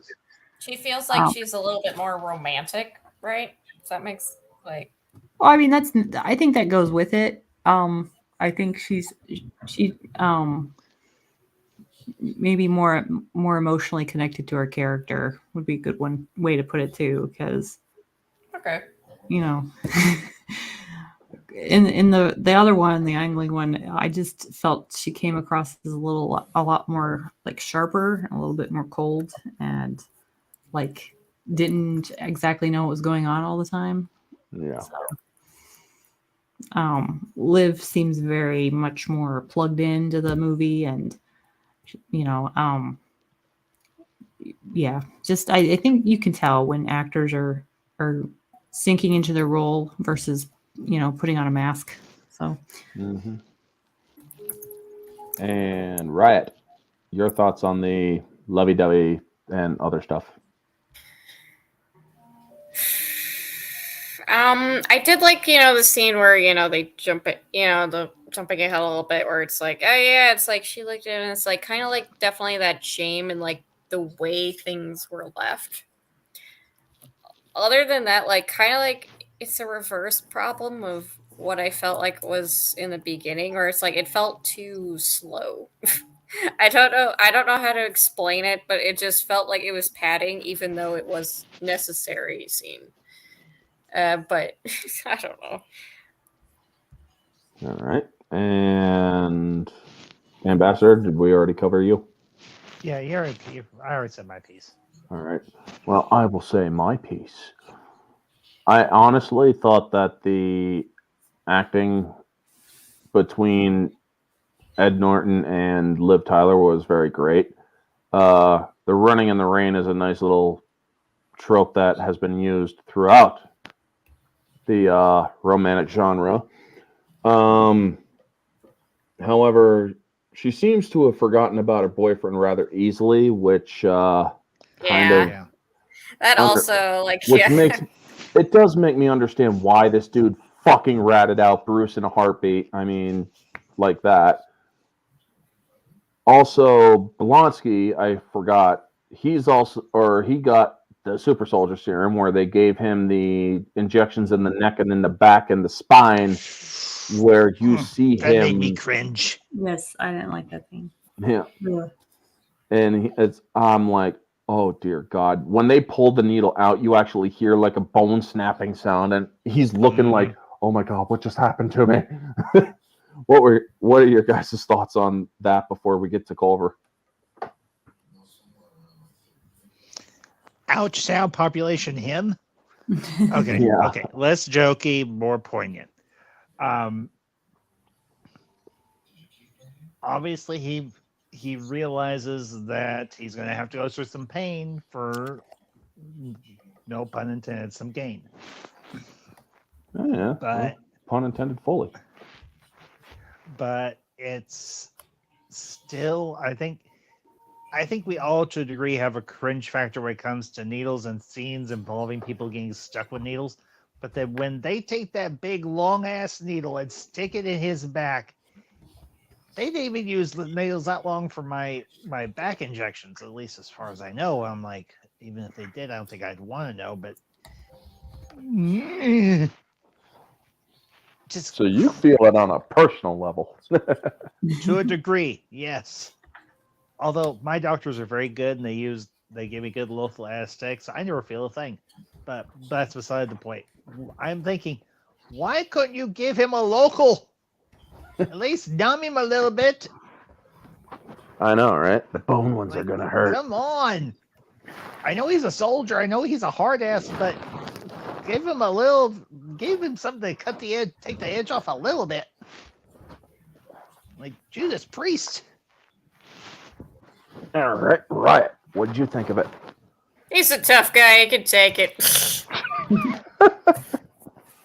I mean, yeah, I guess that's Sexist. true. At one point, you can kind of appreciate that he's the bad guy, and it's like, oh, good, he's getting some pain. But on the other hand, it's still like, oh, he's still human, and yeah. All right. So now the Culver University Hulk out. One thing I do like about the scene is, one, it includes a daylight transformation of the Hulk. That's obvious. But the lead up to the transformation is where Bruce catches two groups of soldiers are getting close, but also trying to hide. And we also see that Betty confronts her father, knowing he's in charge of this whole operation. And the absolute violence of the Hulk in this situation, with the Hulk out, and also leading up to the scene where we get Blonsky versus the Hulk, and then the sound cannons, it is just pure great, where she has to see what Bruce is all about. And I love how General Ross does it. He's like, now she'll see. Because he wants the Hulk to transform in this case. Good to see you, Cassie, by the way. And she doesn't remember what happened the first time. So when they put him in the overpass and put the canisters in, I absolutely love that he's reacting to her being tackled more so than the Hulk is reacting to the smoke, because he realizes the smoke is dangerous. Now, before we get to the gunship part, what do you guys think about the look of the Hulk in broad daylight with the veins? I absolutely love the veins, and the bodybuilding, or not the bodybuilder type, but more of a linebacker body type for this Hulk. I'm gonna be honest. Okay, the CGI in this movie for the Hulk, I don't think it ages particularly well. I feel like he looks more like a slab. Like, I like the veins, the glowing eyes. There's aspects of the design that I like. It's just with the CGI at the time, it feels like very chonky and slappy. Like, it feels like he's like a block almost. Mm-hmm. Like, obviously, yeah, the technology might have not been there yet, or like, it's just like the CGI used wasn't all that good. But you know what? It does its job. It's not awful. It's just like, it's just not that great. All right.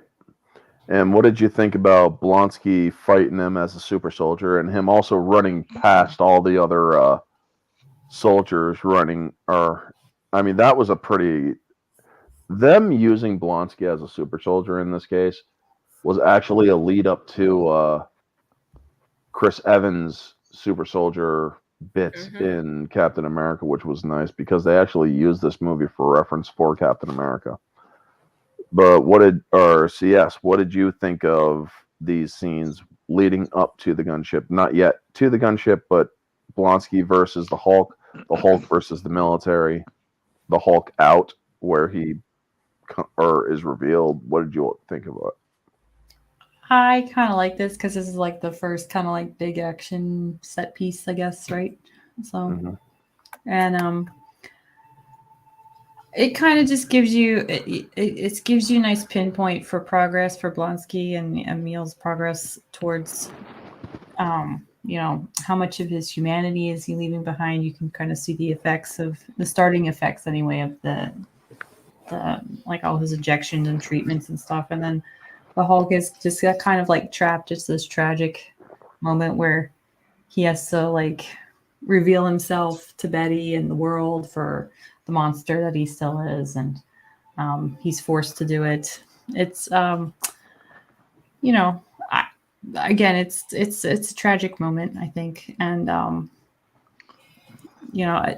do kind of agree that the CGI doesn't hold up very well, but I do think they did a better design for the Hulk for this movie. Like I like this design better than I like the Ang Lee one, obviously, but also I think I like this one better than Mark Ruffalo's Hulk too. It's a little bit more. I mean, like Hulk's story in general is a tragedy, so I think that the darker the skin tone and the more Savage kind of, look. yeah, is more appropriate for his character. I do think they made him a little bit more cartoony in like the Avengers and Ultron and stuff. So Yeah. All right, Ambassador. I must just say it. The CGI for the time, this design for the Hulk for the time was exceptionally good, at least in my mind. And we saw him first in darkness. Now we've seen him in broad daylight. He holds up very well in broad daylight. He really does. And the whole part where he gets triggered. Sorry, did not mean to use that terminology, but I don't regret it either. Oh, just use it anyway. you know what? We should just have a pun. It's whatever. Anyway, where the Hulk emerges and everything is I think more so a reaction to danger to Banner more so than Betty, but I think there is a touch of sentimentality on the Hulk's part and everything for Betty, because if you look at him in the follow-up scene, I know we'll get there when we get there. Mm-hmm. We're focusing on the conflict between the Hulk and the military here. Yeah. But there's this idea that the Hulk maybe deep down, deep sea is somewhere in Banner's subconscious. He does care for Betty. And then we see him just go on a tear. And then we see the effects of Blonsky getting injected with the first batch of the super soldier serum.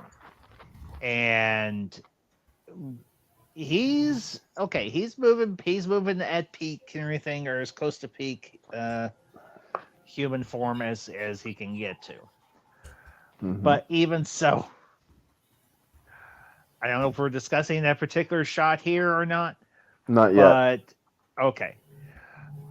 Just simply the part where the first interactions, I'm like, you're using pea shooters on a tank. Mm-hmm. Now, all that's going to do is make him mad. Are you trying to make him... He's already mad. You try to make him madder? And then they're using gas canisters. I'm like, gas canisters ain't going to do squat against this guy. All it's going to do is make him trigger his transformation, which it did. That's what they wanted because Blonsky was juiced. Yeah. And Ross wanted to basically see what Blonsky could do against the Hulk. Yeah, pretty much. And, well, we'll talk about it here in a minute. Yeah. But the Hulk is just like puny soldiers. I wish he kind of had said that. I really do. I wish he had said puny soldiers, and then when we get to Avengers, he says an absolutely iconic line. Puny God. I'm sorry, I love that line. Always will love that line. Yeah, I like that line too. It's funny. Everybody loves that line. It works. Everybody loves that line. You have to be a complete total cynic and wear a hat. So, yes, did you cover it yet? Not yet. Sorry. Give me one more moment, please. All right. Oh, well, I guess I'll. Go ahead. Well, okay. So with like the university thing, I kind of like at this point, like I'm kind of middling on Blonsky as a character. but then, like, this scene where it's like, oh yeah, he seems to be kind of going off his rocker a bit. That's concerning, but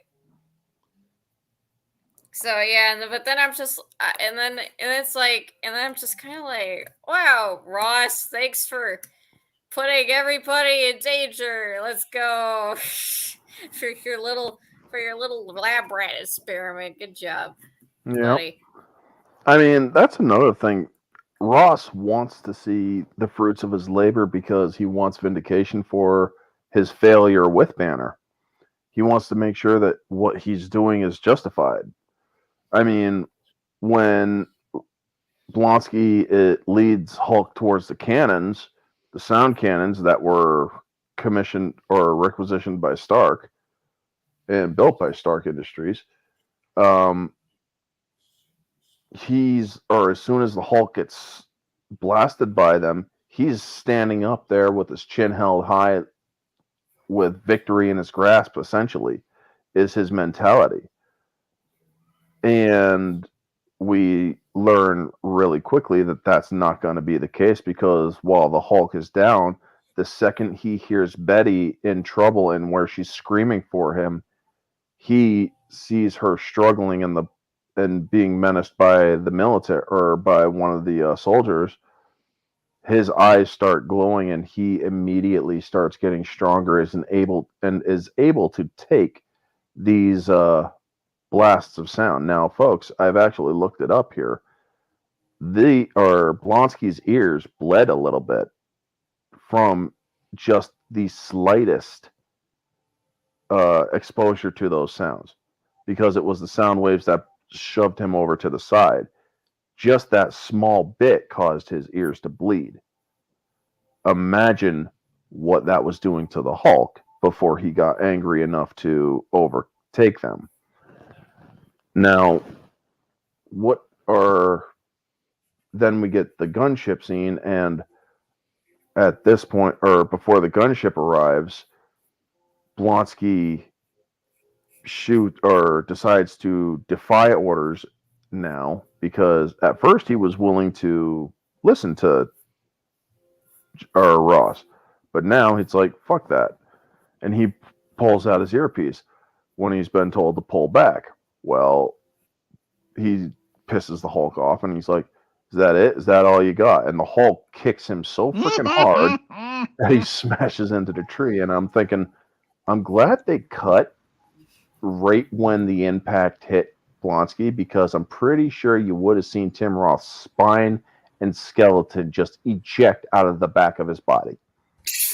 I'm pretty sure that even his soul would have been running from that impact. No. That's the Ancient One's job. True, but I think I'm thinking Hulk would have done it first. Okay, I know we're going a little facetious here, but no. There's no way Hulk is strong enough to kick somebody's soul out of their body. Well, I'm pretty sure he did in this point, but what did you all think of he would he wouldn't knock the soul out of the body, he would knock the skeleton out of the body. Yes, definitely. that's a... Okay. I mean, that just would have worked. So what did you all think of the sound cannons just before the gunship? But the sound cannons, we'll get to the gunship in a moment. But we'll start with CS with the sound cannon or the sound cannon scene. I'm gonna give you my opinion of this, and then I gotta head out. All right. So it's late here. It's okay. It's late when your bedtime's 7:30. All right. So this, I gotta say, I like that, Ross pulls in all the big guns, literally, he's taking this very seriously. He's taking this, just overly seriously on some levels. He's got big guns. Yeah. And it's nice though, because it demonstrates like his authority, like he has all this power that he can pull his stuff together, his determination. It's very overly zealous and explosive, obviously, right? And he is very, very desperate to.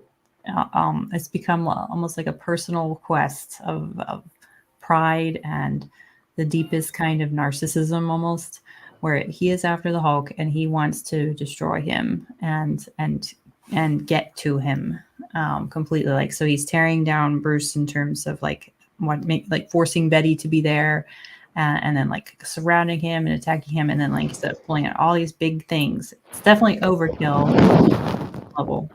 And I kind of like it because it becomes like a Captain Ahab sort of thing, where you have this quest that's like dooming all these other people and causing all this extra chaos and pain. And at the end of it, he's still not satisfied because, obviously there's more to do. So, but All right.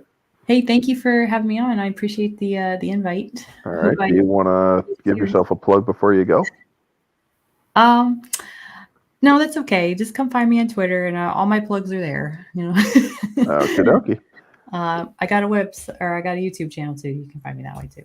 So, all right. Take it easy, CS. Thank you, Orange Hat. Good luck on your surgery. Bye. Thank you. Bye, Katie. Bye, ambassadors. Nice meeting you too. Bye. Nice meeting you. Bye. See ya. Alrighty. So, Riot, what did you think of the sound cannon shots or the sound cannon scene?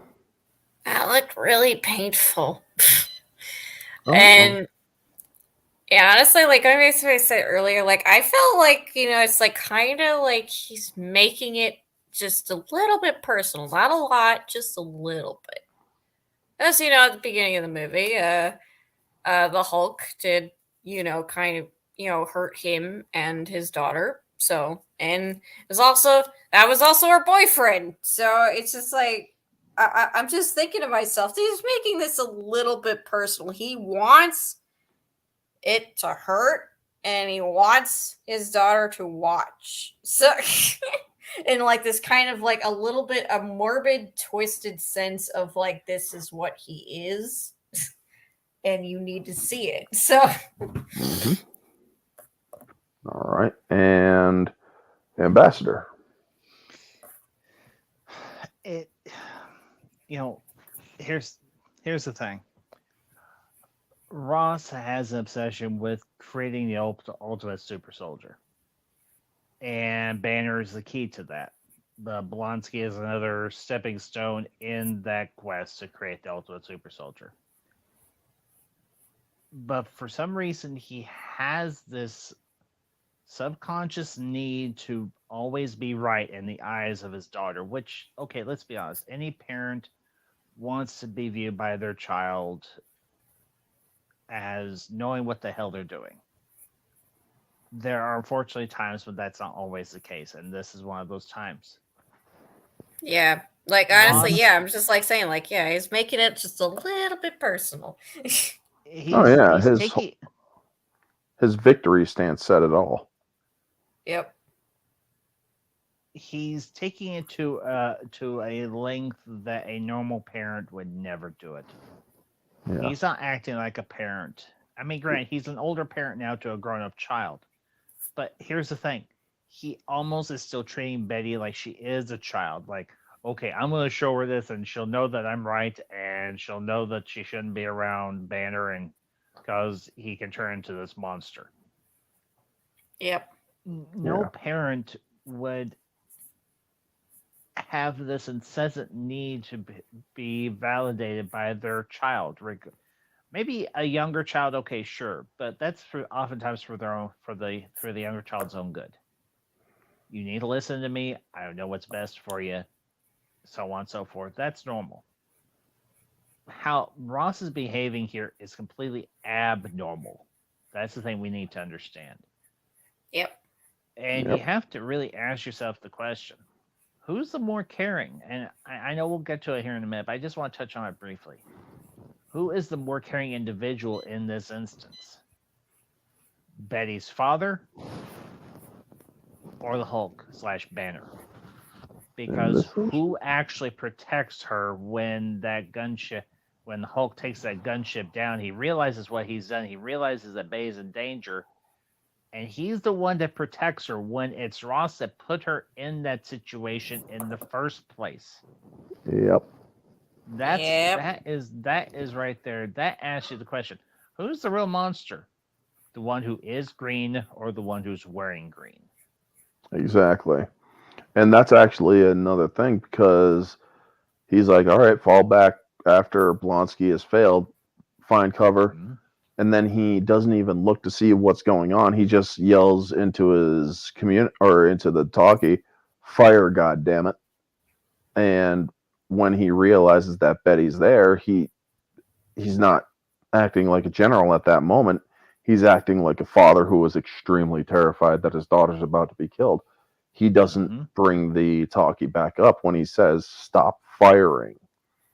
He didn't think to do that. And then he's realized, oh my God, I think I just got my daughter killed.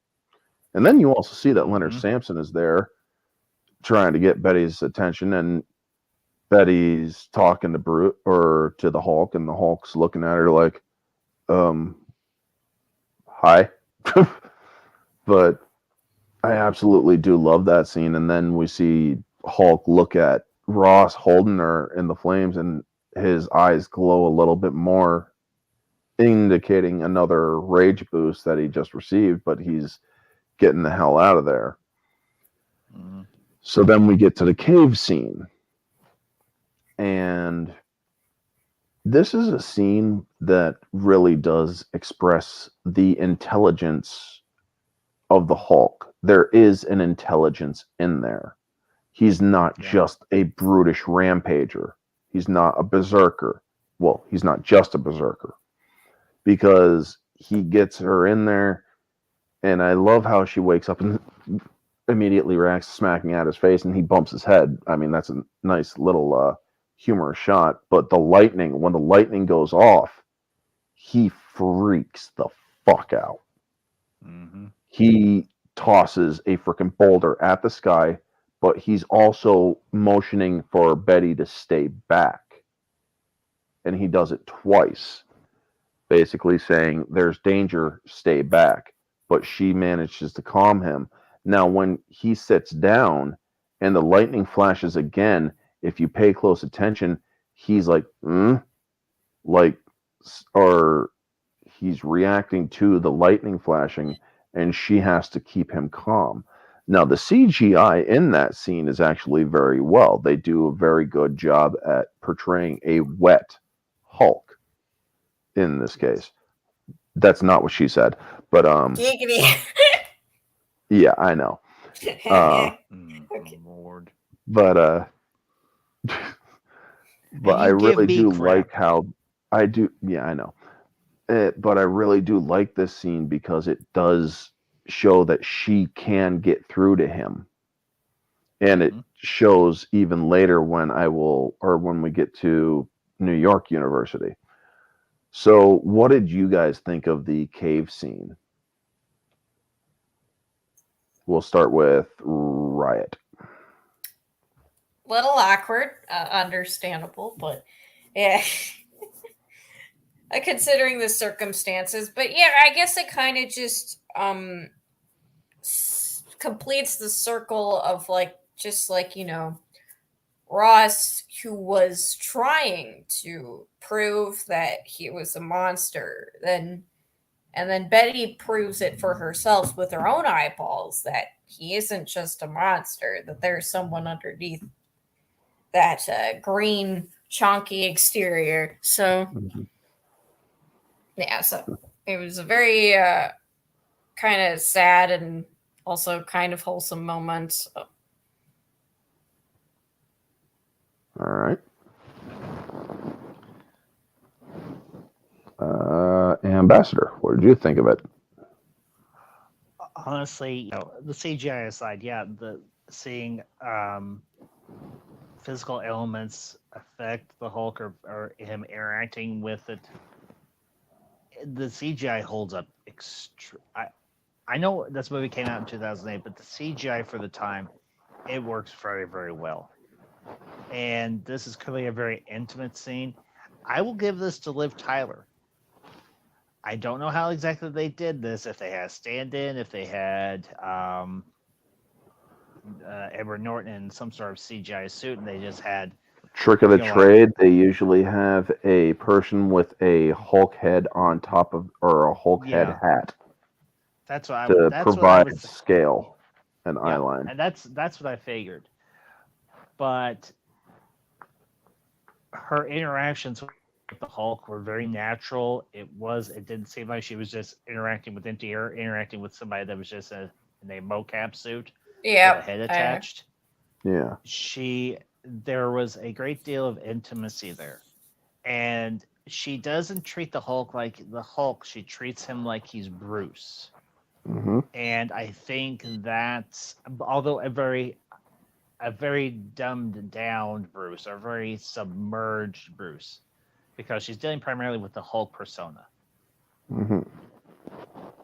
That whole sequence, it really shows that there is more to the Hulk than just the brute strength and the rage. I mean, he's a very lightning frightens him. How does that affect most humans? Really doesn't bother us at all. I mean, loud thunder and lightning, okay, maybe extremely loud thunder and lightning, yeah, sure, it'll spook you. But for the Hulk, it's something that frightens him. He takes a chunk of rock and hurls it out into the sky and everything because he's that reactive to it. Well, he wasn't looking at the lightning at that point because the lightning took him by surprise because he thought it Yeah. was Ross. He thought Ross found him. Yeah, and that's a natural reaction. But how Betty interacts, getting back to that particular point, how Betty reacts or interacts with him in Hulk form. She's trying to calm him down, and eventually, they wake up the next morning, and he's finally reverted to his Bruce. normal state. He's returned back into Bruce, and it's a very poignant scene. I think it's honestly one of the best scenes in the whole movie. It's not an action sequence. It's a very intimate sequence between the two of them. Oh, we'll get to that And- scene too. Well, yeah, I know, but I'm not speaking in terms of I sexual, know. physical intimacy. I'm speaking as more so of a emotional intimacy. She's trying to reach Bruce inside because she believes he's buried somewhere in there. But she has to get through to the Hulk first. Hmm. And the writer and the director and the cinematographer and even the CGI artists, they all deserve a big credit for that particular scene in this movie because it is, I think, one of the best ones in the whole movie. It's probably one of the best scenes out of Phase 1, period. Yep. Well, yeah, as someone who's like, yeah, the CGI kind of, it's rough. Yeah, this one, like, they definitely use like the CGI well. That scene, so it's like, yeah, it definitely looks good. So Now, Blonsky is a pulp in the hospital, but he's still alive, and we get we also get the military carting out Betty's house. One of the things I do like about Ty Burrell, we're going to kind of gloss over that scene, but one of the things I like about what he says is, it's a point of professional pride with me that I can always tell when somebody's lying, and you are. And it really is a great scene because he's like, I don't know where she's going. I'll know she'll help him if he can. Well, then she's aiding a fugitive, and I can't help either one of them. And that just shows how cold Ross can be towards his daughter. And skipping to the hotel or the motel where she buys, or Bruce had to, before Bruce turned into the Hulk at Culver University, he did get the data from Liv or from Betty, and he ended up ingesting it to protect it. So he had to hack it up, and there's a scene in the hotel where he's looking at the shower head where it's sputtering, and that reminds him of the gunship firing on him, which is a nice PTSD moment. But then we get to the call out moment for the purple spandex and a new pulse monitor cutting up hair and whatnot. And the ultimate cock block in movie history, folks, is gamma poisoning. The ultimate cock block. They're getting it on. He can't get too excited. Now, when he's like, I can't get too excited, and the pulse monitor peters out, like, doo-doo-doo, and she looks down at him, and like, not even a little excited? And it's like, oh my God, man, that is so everybody wants to be the Hulk. Well, here's the thing. You can't have sex if you are, or if you can become Hulk, because you get your heart rate up, or you get your pulse up, and then you suddenly Hulk out while you're right in the middle of the deed. Well, you just killed that poor girl. Yep. Everybody likes to or freaking smirk and joke about splitting them wide open and whatnot. He would do that by accident. That's not a joke with Bruce Banner. He can't have sex. The dude might as well be a eunuch. Eunuch is snip snip. But what did you guys think of that? Learning that he can't get too excited. Ambassador first this time. I feel a great soul of pity for Bruce. I'm not gonna lie. I mean, they're right there. He's there. She's there, and he's the one. He's like, I can't do it. And she's like, not even a little. He's like, nope. And okay, I'm going to say this. I'll be the adult in the room amongst other adults. Maybe they couldn't do the full deed, but maybe he could have at least, I don't know, gone down on her. I mean, surely that wouldn't have gotten him too excited. Gotten her excited. No, it depends on the guy, really. Some people have the fetishes. Well, okay, as fetishes aside, but at least maybe he could do at least that much. Oh, maybe. Who knows? Riot, I mean, what did you think? This was just like after like the most tender and kind of probably one of the most emotional scenes in the movie. I felt a deep sense of cringe and pity. Cringe and pity. Yeah. So that's all I'll say on that. All right. Wuss. But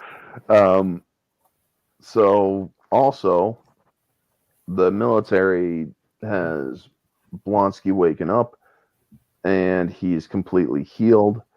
Mm-hmm. And they put him in for another injection while they're also monitoring his Mr. Blue and Mr. Green. Cue the snort. And so they also access the SHIELD database to help them with their hunt. And also, I really do like how Bruce is like, okay, we can't use any of this because they could track all of it. What about my lip gloss? Can they track that? No, you can keep your lip gloss. And then he's like, we can use most of it. Okay, but you said they could track all of it. So they end up pawning her necklace, which was her mother's necklace. And I don't know how much money they got out of that, but they got enough to buy a truck, and they got enough to get over into New York City. And they also, while they're driving up to New York, or trying to get up to New York, they have that conversation of, what is it like as the Hulk? Can you derive it, or what does it feel like? It's like somebody dumped a liter of acid into my brain. And she's like, well, but it's still you in there. No, it's not. I don't know. In the cave, I really felt like it knew me. I don't want to control it. I want to get rid of it. Because he knows that Ross's intention is to weaponize it in a more concentrated form. So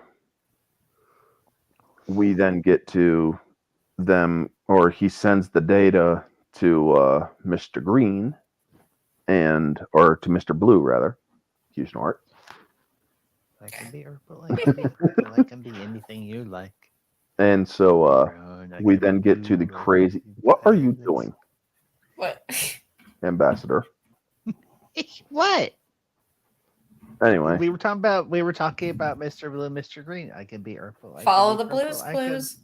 whatever. But anyway, we get to. You've never heard that song? Seriously? No, I haven't. And I'm trying to focus on the Hulk. So we I'll get play to it for y'all the- later. Yeah, we get to the crazy cab driver. It's like, I think we should take the subway. Me and a metal tube underground in the most aggressive city in the world. Yeah, you're right. Let's take a cab. They took the worst cab in the entirety of Manhattan because this dude is driving up Bruce's pulse, and it turns out that Liv Tyler is the one that hulks out in this scene because she's like, "Are you out of your mind? What's wrong with you? What's wrong, baby? You don't enjoy a good ride?" I mean, that's it. Wow. What did you guys think of Crazy Cab Ride? That was that was amusing. I was like, I was just like, is he gonna just like freaking Hulk out in this comedy as scene? It's just like he breaks the game. I was just thinking that to myself. I'm like, that would be really funny. Mm-hmm. Ambassador. Oh, silent treatment. Okay. Sorry, what? Crazy Cab Ride. Thoughts? All I'll say is, where was the voiceover from Crazy Taxi? I mean, then we get, I know some pretty effective methods that can help you manage that. You zip it. We're walking. So we get to Samuel Stearns.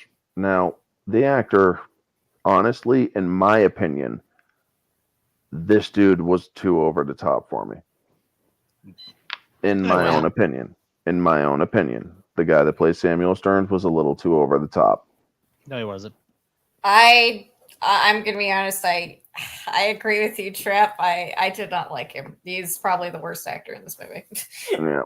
You both shut your filthy places. Sorry, No. dude. I'm like, he's too weird. Like it's just like He's too supposed to be off-putting. quirky. He's a mad scientist.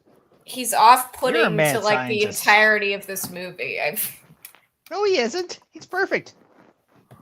Now, they induce an episode because we are over 2 hours, and I usually want to keep it under, but let's just power through. They induce an episode because that's what their whole purpose is there to do a lasting cure. And I do like the Hulk's reaction when they induce the episode because Liv gets on his face. You could see that the Hulk is not understanding why he is out, why he has transformed. He's scared at this point because he's like, what? He's scared. He's confused. He doesn't understand why he is out. And then they manage to put the genie back in the bottle. But I also love the Hulk's reaction when the dialysis mixes in. It's like, ugh! It's like, what the fuck? Basically. And then he reverts back. So, quickly, what are your guys' thoughts on the antidote scene? Do you guys agree that the Hulk basically acted that scared and confused, or what are your thoughts? I think it was like more confused than scared because he's like, wait a minute, what's? It's just like, "Ugh." And it's also kind of grumpy, like he almost like he's like woken up from like a half sleep almost. I don't know. In a way, Sorry, yeah. Yeah, it's almost like he's like a little kid who got woke up from his nap. He's like, I'm mad now. I hate everything, and I don't like you, even though I saved you earlier, and you all smell funny. And why am I here? Yep. I was having a nice nap. I was dreaming about Betty. Let me go back to sleep. All right, Humans. so then we get the military coming in, shooting. Or Blonsky's also has his spine starting to come out of his Oh yeah, skin, and he's Oh, feeling yeah, that like was a disgusting. monster, that was and cool. he's feeling like a monster, and he I'm goes sorry, I'm not in. very good with body horror. I'm just like, Yeah. So he goes in against orders, and this is when Ross decides to care. It's like, Blonsky, don't, my daughter's in there. And it's like, dude, you should have thought about this shit, you know? I mean, just saying, you should have thought about this. why didn't you send in an extraction team? I know. And they were all freaking trailing behind Blonsky. They're like, Blonsky! And that's when he knocks him out. But I love what Ross says. If you took it from me, I'll put you in a hole for the rest of your natural life. Because he still wants to weaponize it. Well, too bad. And Blonsky is acting like a pure freaking meth addict. When he Yeah. pulls the gun on Stearns, he's like, yeah, but I want more. You see what it becomes, right? I want that. Need that. Make me that. How he's kind of just like still riding that high. How he's just the way that Tim Roth acts that scene is just so freaking great. Where he's in serious need of a fix, you know? What are your guys' thoughts on that scene? We'll start with Red. Oh yeah, it's just like, oh, this guy's the villain of the movie. Oh yeah, but yeah, in all seriousness, yeah, it's like pretty much like what you said. Yeah, it's like freaking drug-riddled addict here, and he wants another it. So yeah, I was just like, oh yeah, he's got complete map in. Great, yay! All right. Ambassador. Yeah, Blonsky's turned into an addict at this point. He's got an obsession with beating the Hulk, and he's got an obsession with being stronger, faster, and better. You know, a super soldier essentially. Except he is exactly what he is the evolution of the Red Skull. Exactly what Erskine warns about in Captain America: the First Avenger, and Blonsky and I can't remember the name of the actual name of the Red Skull, but the Red Skull Schmidt. Herr Schmidt, are one and the same in a lot of ways, but the super soldier serum takes them in two completely different directions, but with the same outcome. They both eventually, well, in the movie specifically with Blonsky, he gets beaten, he gets defeated, but he does reform himself and he does turn into a better person. But that's a discussion that we don't have to have here because I know nobody here likes the She-Hulk show except for me. Blah blah blah. All right, so then we get to the Abomination transformation. Now, we all seen what he looks like in the comics and with the fish, or with the fish scale ears and the scales up the back and whatnot. What do you guys think of the design of the Abomination in this film? I just thought he looked gross. I mean, maybe cool. it's fitting. Maybe it's fitting because he's supposed to be the bad guy. He's supposed to be like an abomination. I guess fitting for the name, right? I just thought he looked gross. I'm gonna be honest. I'm like, well, but you know what? He's not supposed to be attractive. Yeah, I know. That's what I'm like. Yeah, that's what I'm saying. Like, yeah, he's an abomination. So his name is Abomination, and he looks like one. So I'm just like, yeah, he looks gross. All right. I guess it's fitting. It's not bad. Yeah.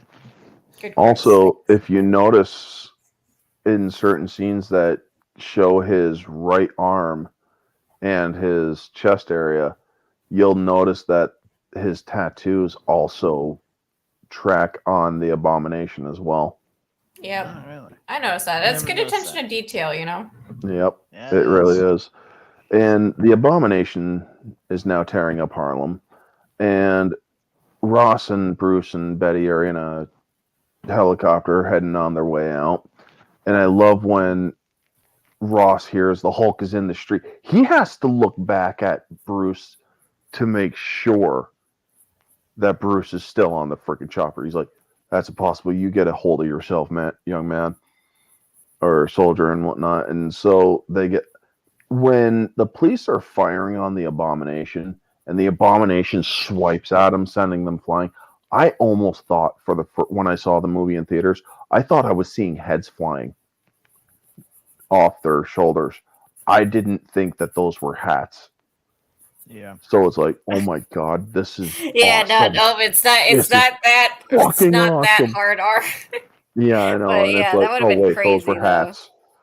And then I see it later on, and it's like, oh fuck, those are just hats. Never mind. Fuck. And he catches a rocket and just shoves it right into his chest. So it's like, dude, why are you waiting for Ross's order to get out of there, soldier? I'm sorry. After he caught it, I would have been like, oh, fuck this. We are out. Let's go. I'm out of here. Yeah. I'm going to Fiji. Bye. Bye. I'm Ross, going to you're on your Antarctica. own. It's like, Ross, you're on your own. Now, the cab, funny thing, the cab that Abomination picks up or smash him with, it's the same crazy cab driver. That makes me feel a certain level happy I didn't know existed. Really? Crazy jerk. It was the That same crazy guy. jerk got smashed to pieces, and that makes me happy. Karma. Well, Well, if you I am a pause believer it, in karma, so. if you pause it, you will actually see that it is him. So God. Hulk has to come out, and I do love the scene where Bruce just drops out, and it's like, oh shit. But he ends up the fight between Hulk and Abomination in the street, where you get the freaking shockwave of their collision is just so freaking great. Also, the punching gloves or the car gloves where he goes after Abomination, pounding into him until there's nothing left of the car. And the Abomination's like, is that all you got? And if you see just before the Abomination kicks him into a building, his eyes glow extremely green. It's like, oh, you motherfucker. But he saw that too, and that's why he kicks him so freaking quickly. So, what did you all think of the street fight between the Abomination where he freaking just takes immediate upper hand? Right, Just, Dio? it was crazy. I'm gonna be honest. I'm like, wow, this is more intensive action scene than I remembered the first time around. So, yeah, that's it. Personally, it makes sense because think about this. Bruce, at his heart, at his core, is a scientist. Blonsky is a soldier, a trained fighter, a trained killer. So it makes sense for him to take the first offensive move because he wants to establish dominance. Excuse me. And it's a very intense fight. It's a very physical fight, which it's going to be. It's between essentially two berserker type characters, although one's got more of a mental state to him. He's retained more of his mental faculties than Bruce has. But at the same time, it begs the question, which is better, to be a trained fighter or to be an instinctual fighter, or maybe a combination of the two? That is where Hulk's improvisation and his unorthodox fighting style does have an advantage compared to Blonsky's. But the other issue is Banner's sole goal is to protect Betty and to a lesser degree protect Ross, but also in a broader context, stop Blonsky from tearing up any more of Harlem than he already has. Well, he's aiming the Hulk really, because that is an important line. He's like, maybe not control it, but I don't know, maybe aim it. Aim it. Yeah, that's a very good line there. Mm-hmm. It actually harkens back. Just a brief aside. It harkens back to a line from the movie League of Extraordinary Gentlemen, where they're talking to Jekyll and everything, and Jekyll admits, I can't necessarily control Hyde. He's like, I don't know if he's going to be on our side next time. That is true here of the Hulk as well, because if you remember, the original inspiration for the Hulk was the Strange Dr. Case Yeah. of Jekyll and Dr. Mr. Jekyll and Yeah. Mr. Hyde. Yeah. So that thought process, that line of thinking does work here. So, but the fight itself, you know, here's my only critique. It's not about the CGI design of either the Hulk or Abomination. That chopper that they were all riding around in just seemed a little too CGI, and I'm thinking, couldn't they have gotten a practical chopper for those shots? They had the small set bit for the gunship or the gunner and for inside, but they couldn't have a gunship flying through Harlem because of obvious reasons. 9/11. Yeah. Okay. It's the entire city of Manhattan is considered absolute restricted airspace unless you are a commercial flight. Oh, okay. I was not aware of that, so okay, that does make sense. So using a CGI chopper for some of those shots, okay, I get it.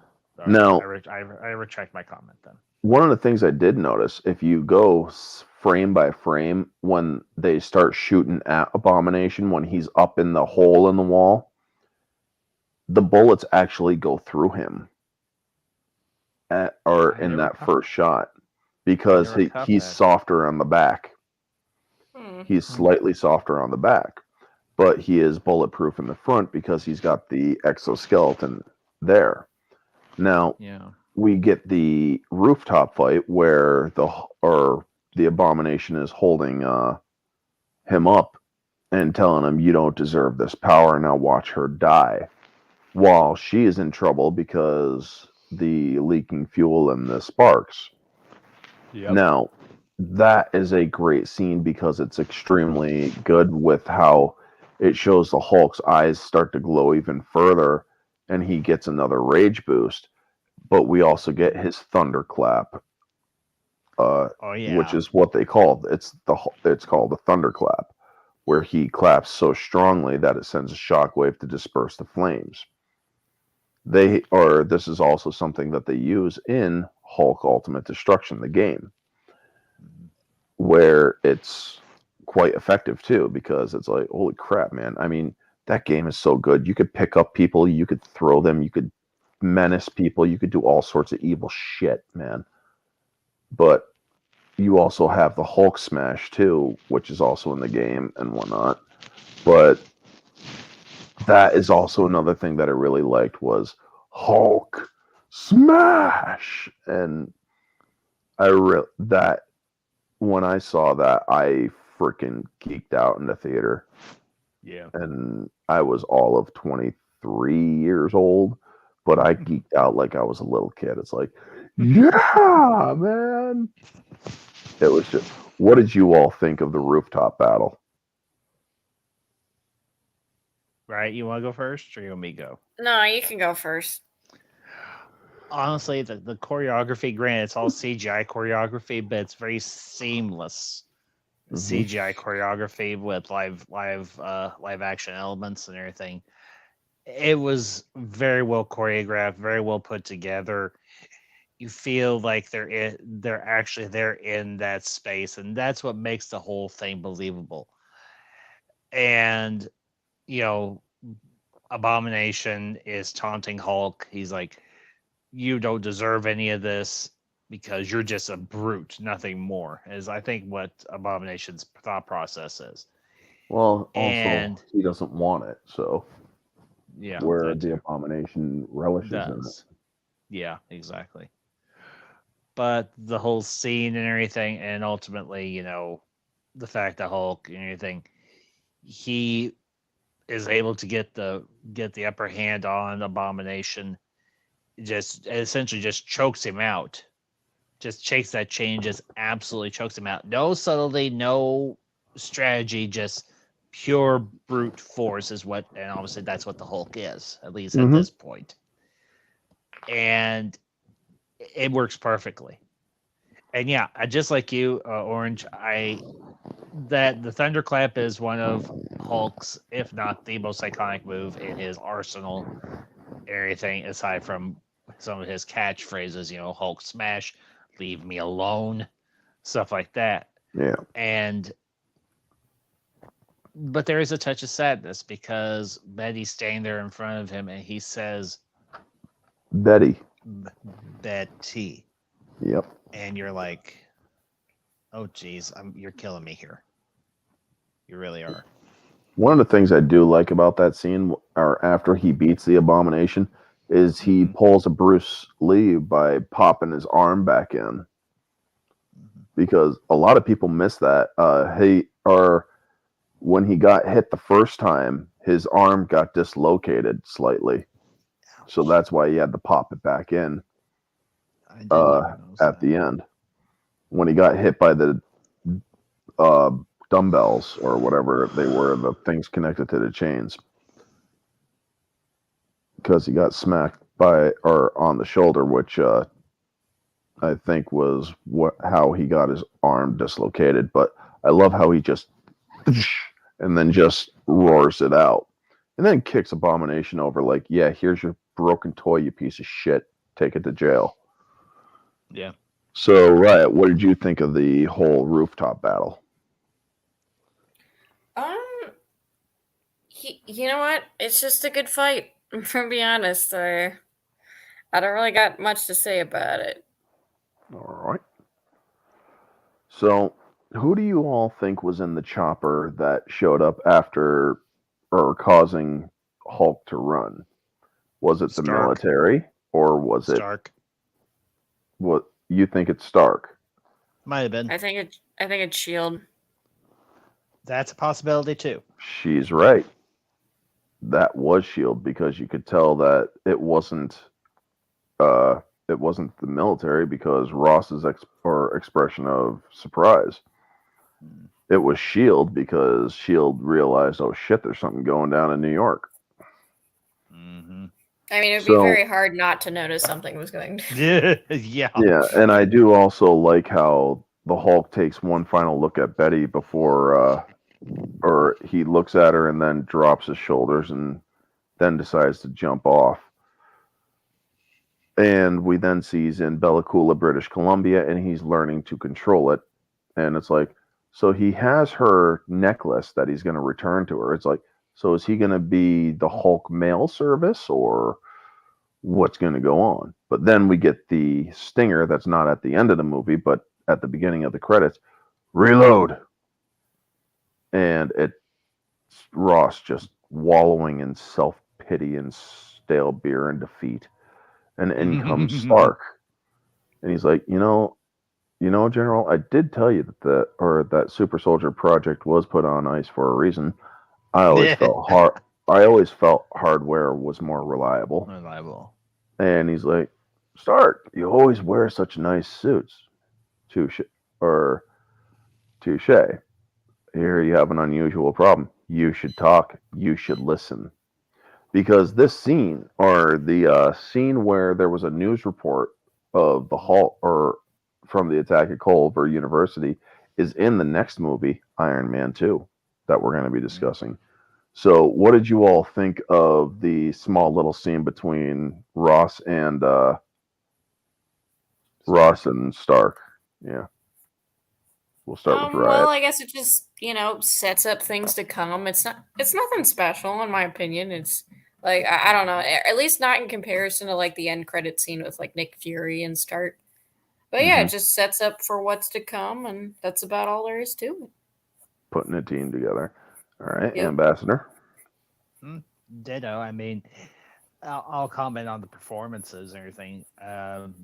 William Hurt, yeah, he's sitting there. He's like, damn it, I had it right in my freaking hand, and I let my own damn ego get in my way. Yeah. And Stark, I mean, this is the second appearance. I mean, this is the first mid or post credit appearance or pre credit appearance by Stark by RDJ, and he always has that damn swagger, and I love it. Mm-hmm. Yeah. Absolutely love it. I love it. And just a brief comment on the scene with Bruce.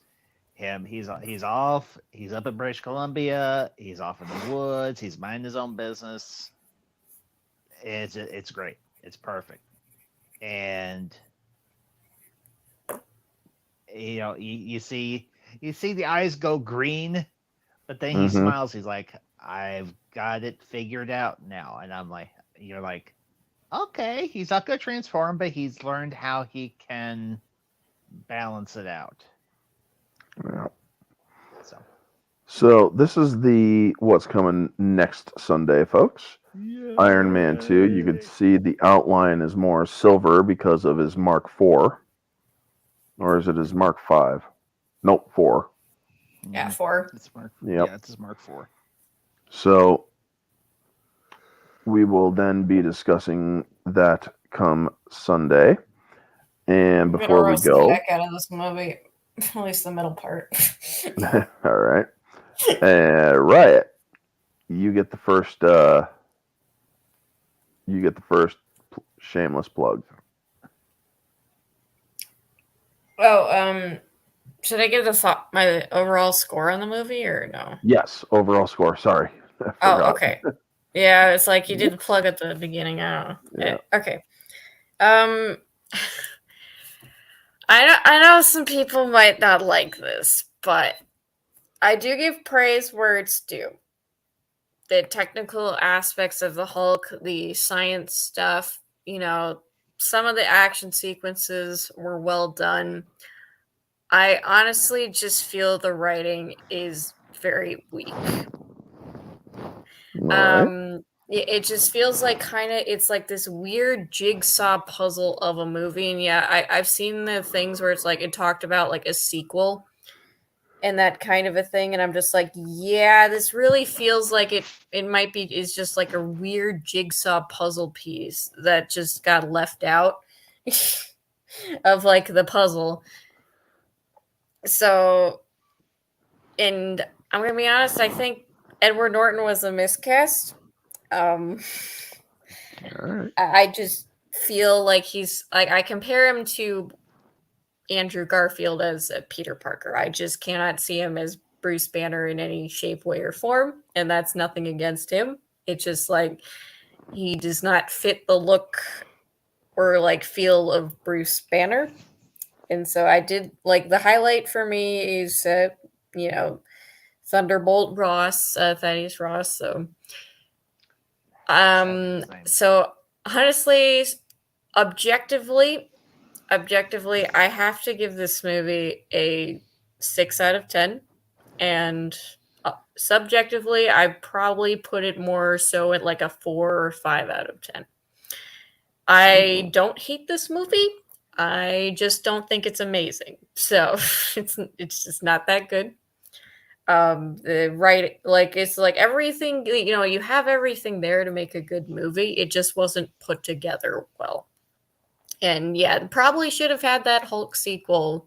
Maybe I would view this movie more favorably, but yeah, those are my thoughts on that.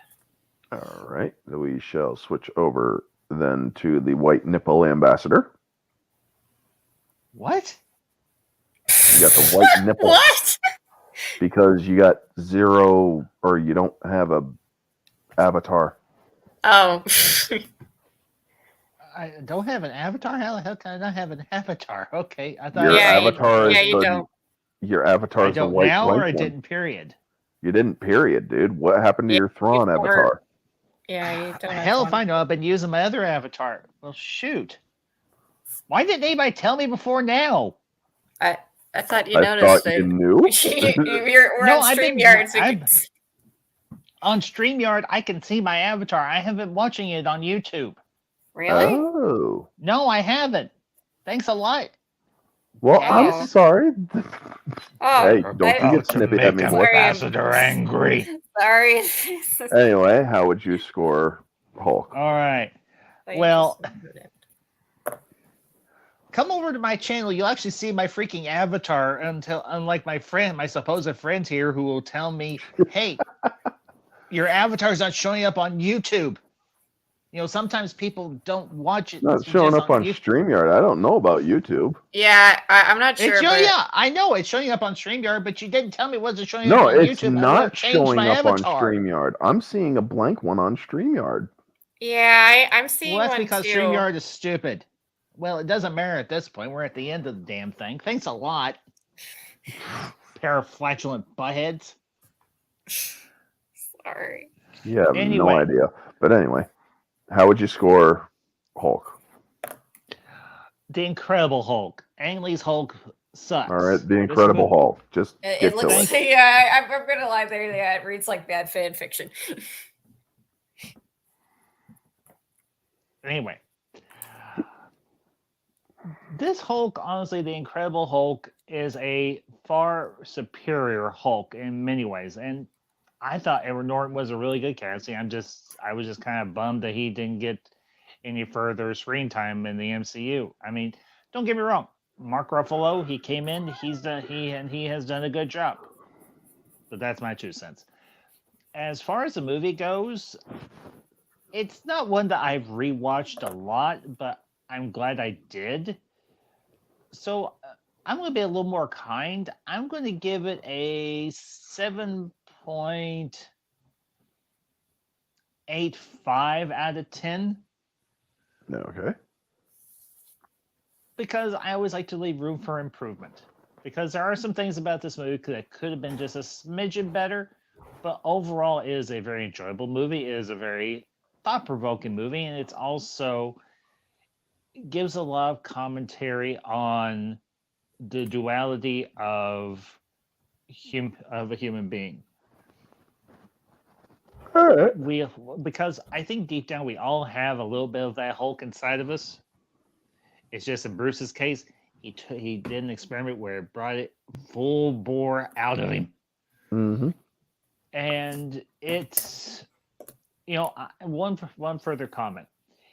If the MCU at the time had the same mentality of DC Studios or Warner Brothers, and the fact that this movie only made $264 million, they would have completely scrapped everything they had done, completely course corrected. But instead, because it wasn't DC and Warner Brothers, they kept going on ahead with their plan. And while this movie isn't like one of the best of Phase 1 or of the Infinity Saga, it is a very, very, very enjoyable movie. Alrighty. As for me, I would rank this movie objectively. There are writing issues, as Riot has pointed out. I would put this about Hey, the avatar's back. Sorry. Oh, there you go. Yeah, that worked. And now let me go to mine. Yay. For my own. But yes, it is about a 6.5. It passes by the skin of its teeth, objectively, in my opinion. There is some bad writing. The CGI is not fully up to par, but still passable. The action is where it's at in this movie. There is miscast with Ed Norton. I do believe that, or I agree there. However, the movie is superior to other iterations of the Hulk. Oh yeah.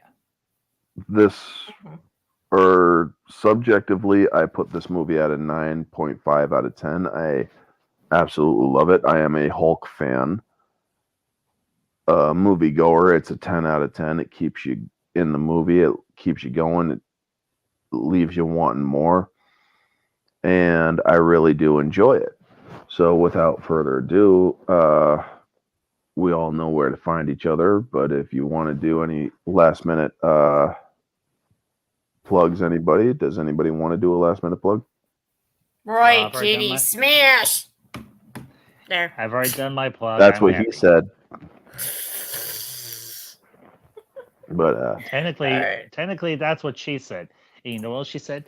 I can be blue, I can be brown, I can be violet sky, I can be purple, I can be purple, I can be anything you like. We'll all find the Blues Clues together. Yeah. Look at our chat. You'll Alrighty, see the folks. link to the song. You uncultured swine. Nice. So that's going to be the end of tonight's Infinity Saga Sunday. We will be doing Iron Man 2 next weekend. Hope you all had a good night. If you did, feel free to like, comment, subscribe, share, all that jazz. Let me know your thoughts down in the comment section below. If you're catching it on the replay, what did you think of the Incredible Hulk? Did you like it? Did you not? What scenes did you like? What scenes didn't you like? Let me know all your thoughts down in the comment section below, folks. This has been Orange Hat Reviews and the Hat Crew. Have a wonderful night, and always remember to stay humble. Hey, Bo. Bye And bye. See ya. have a good night.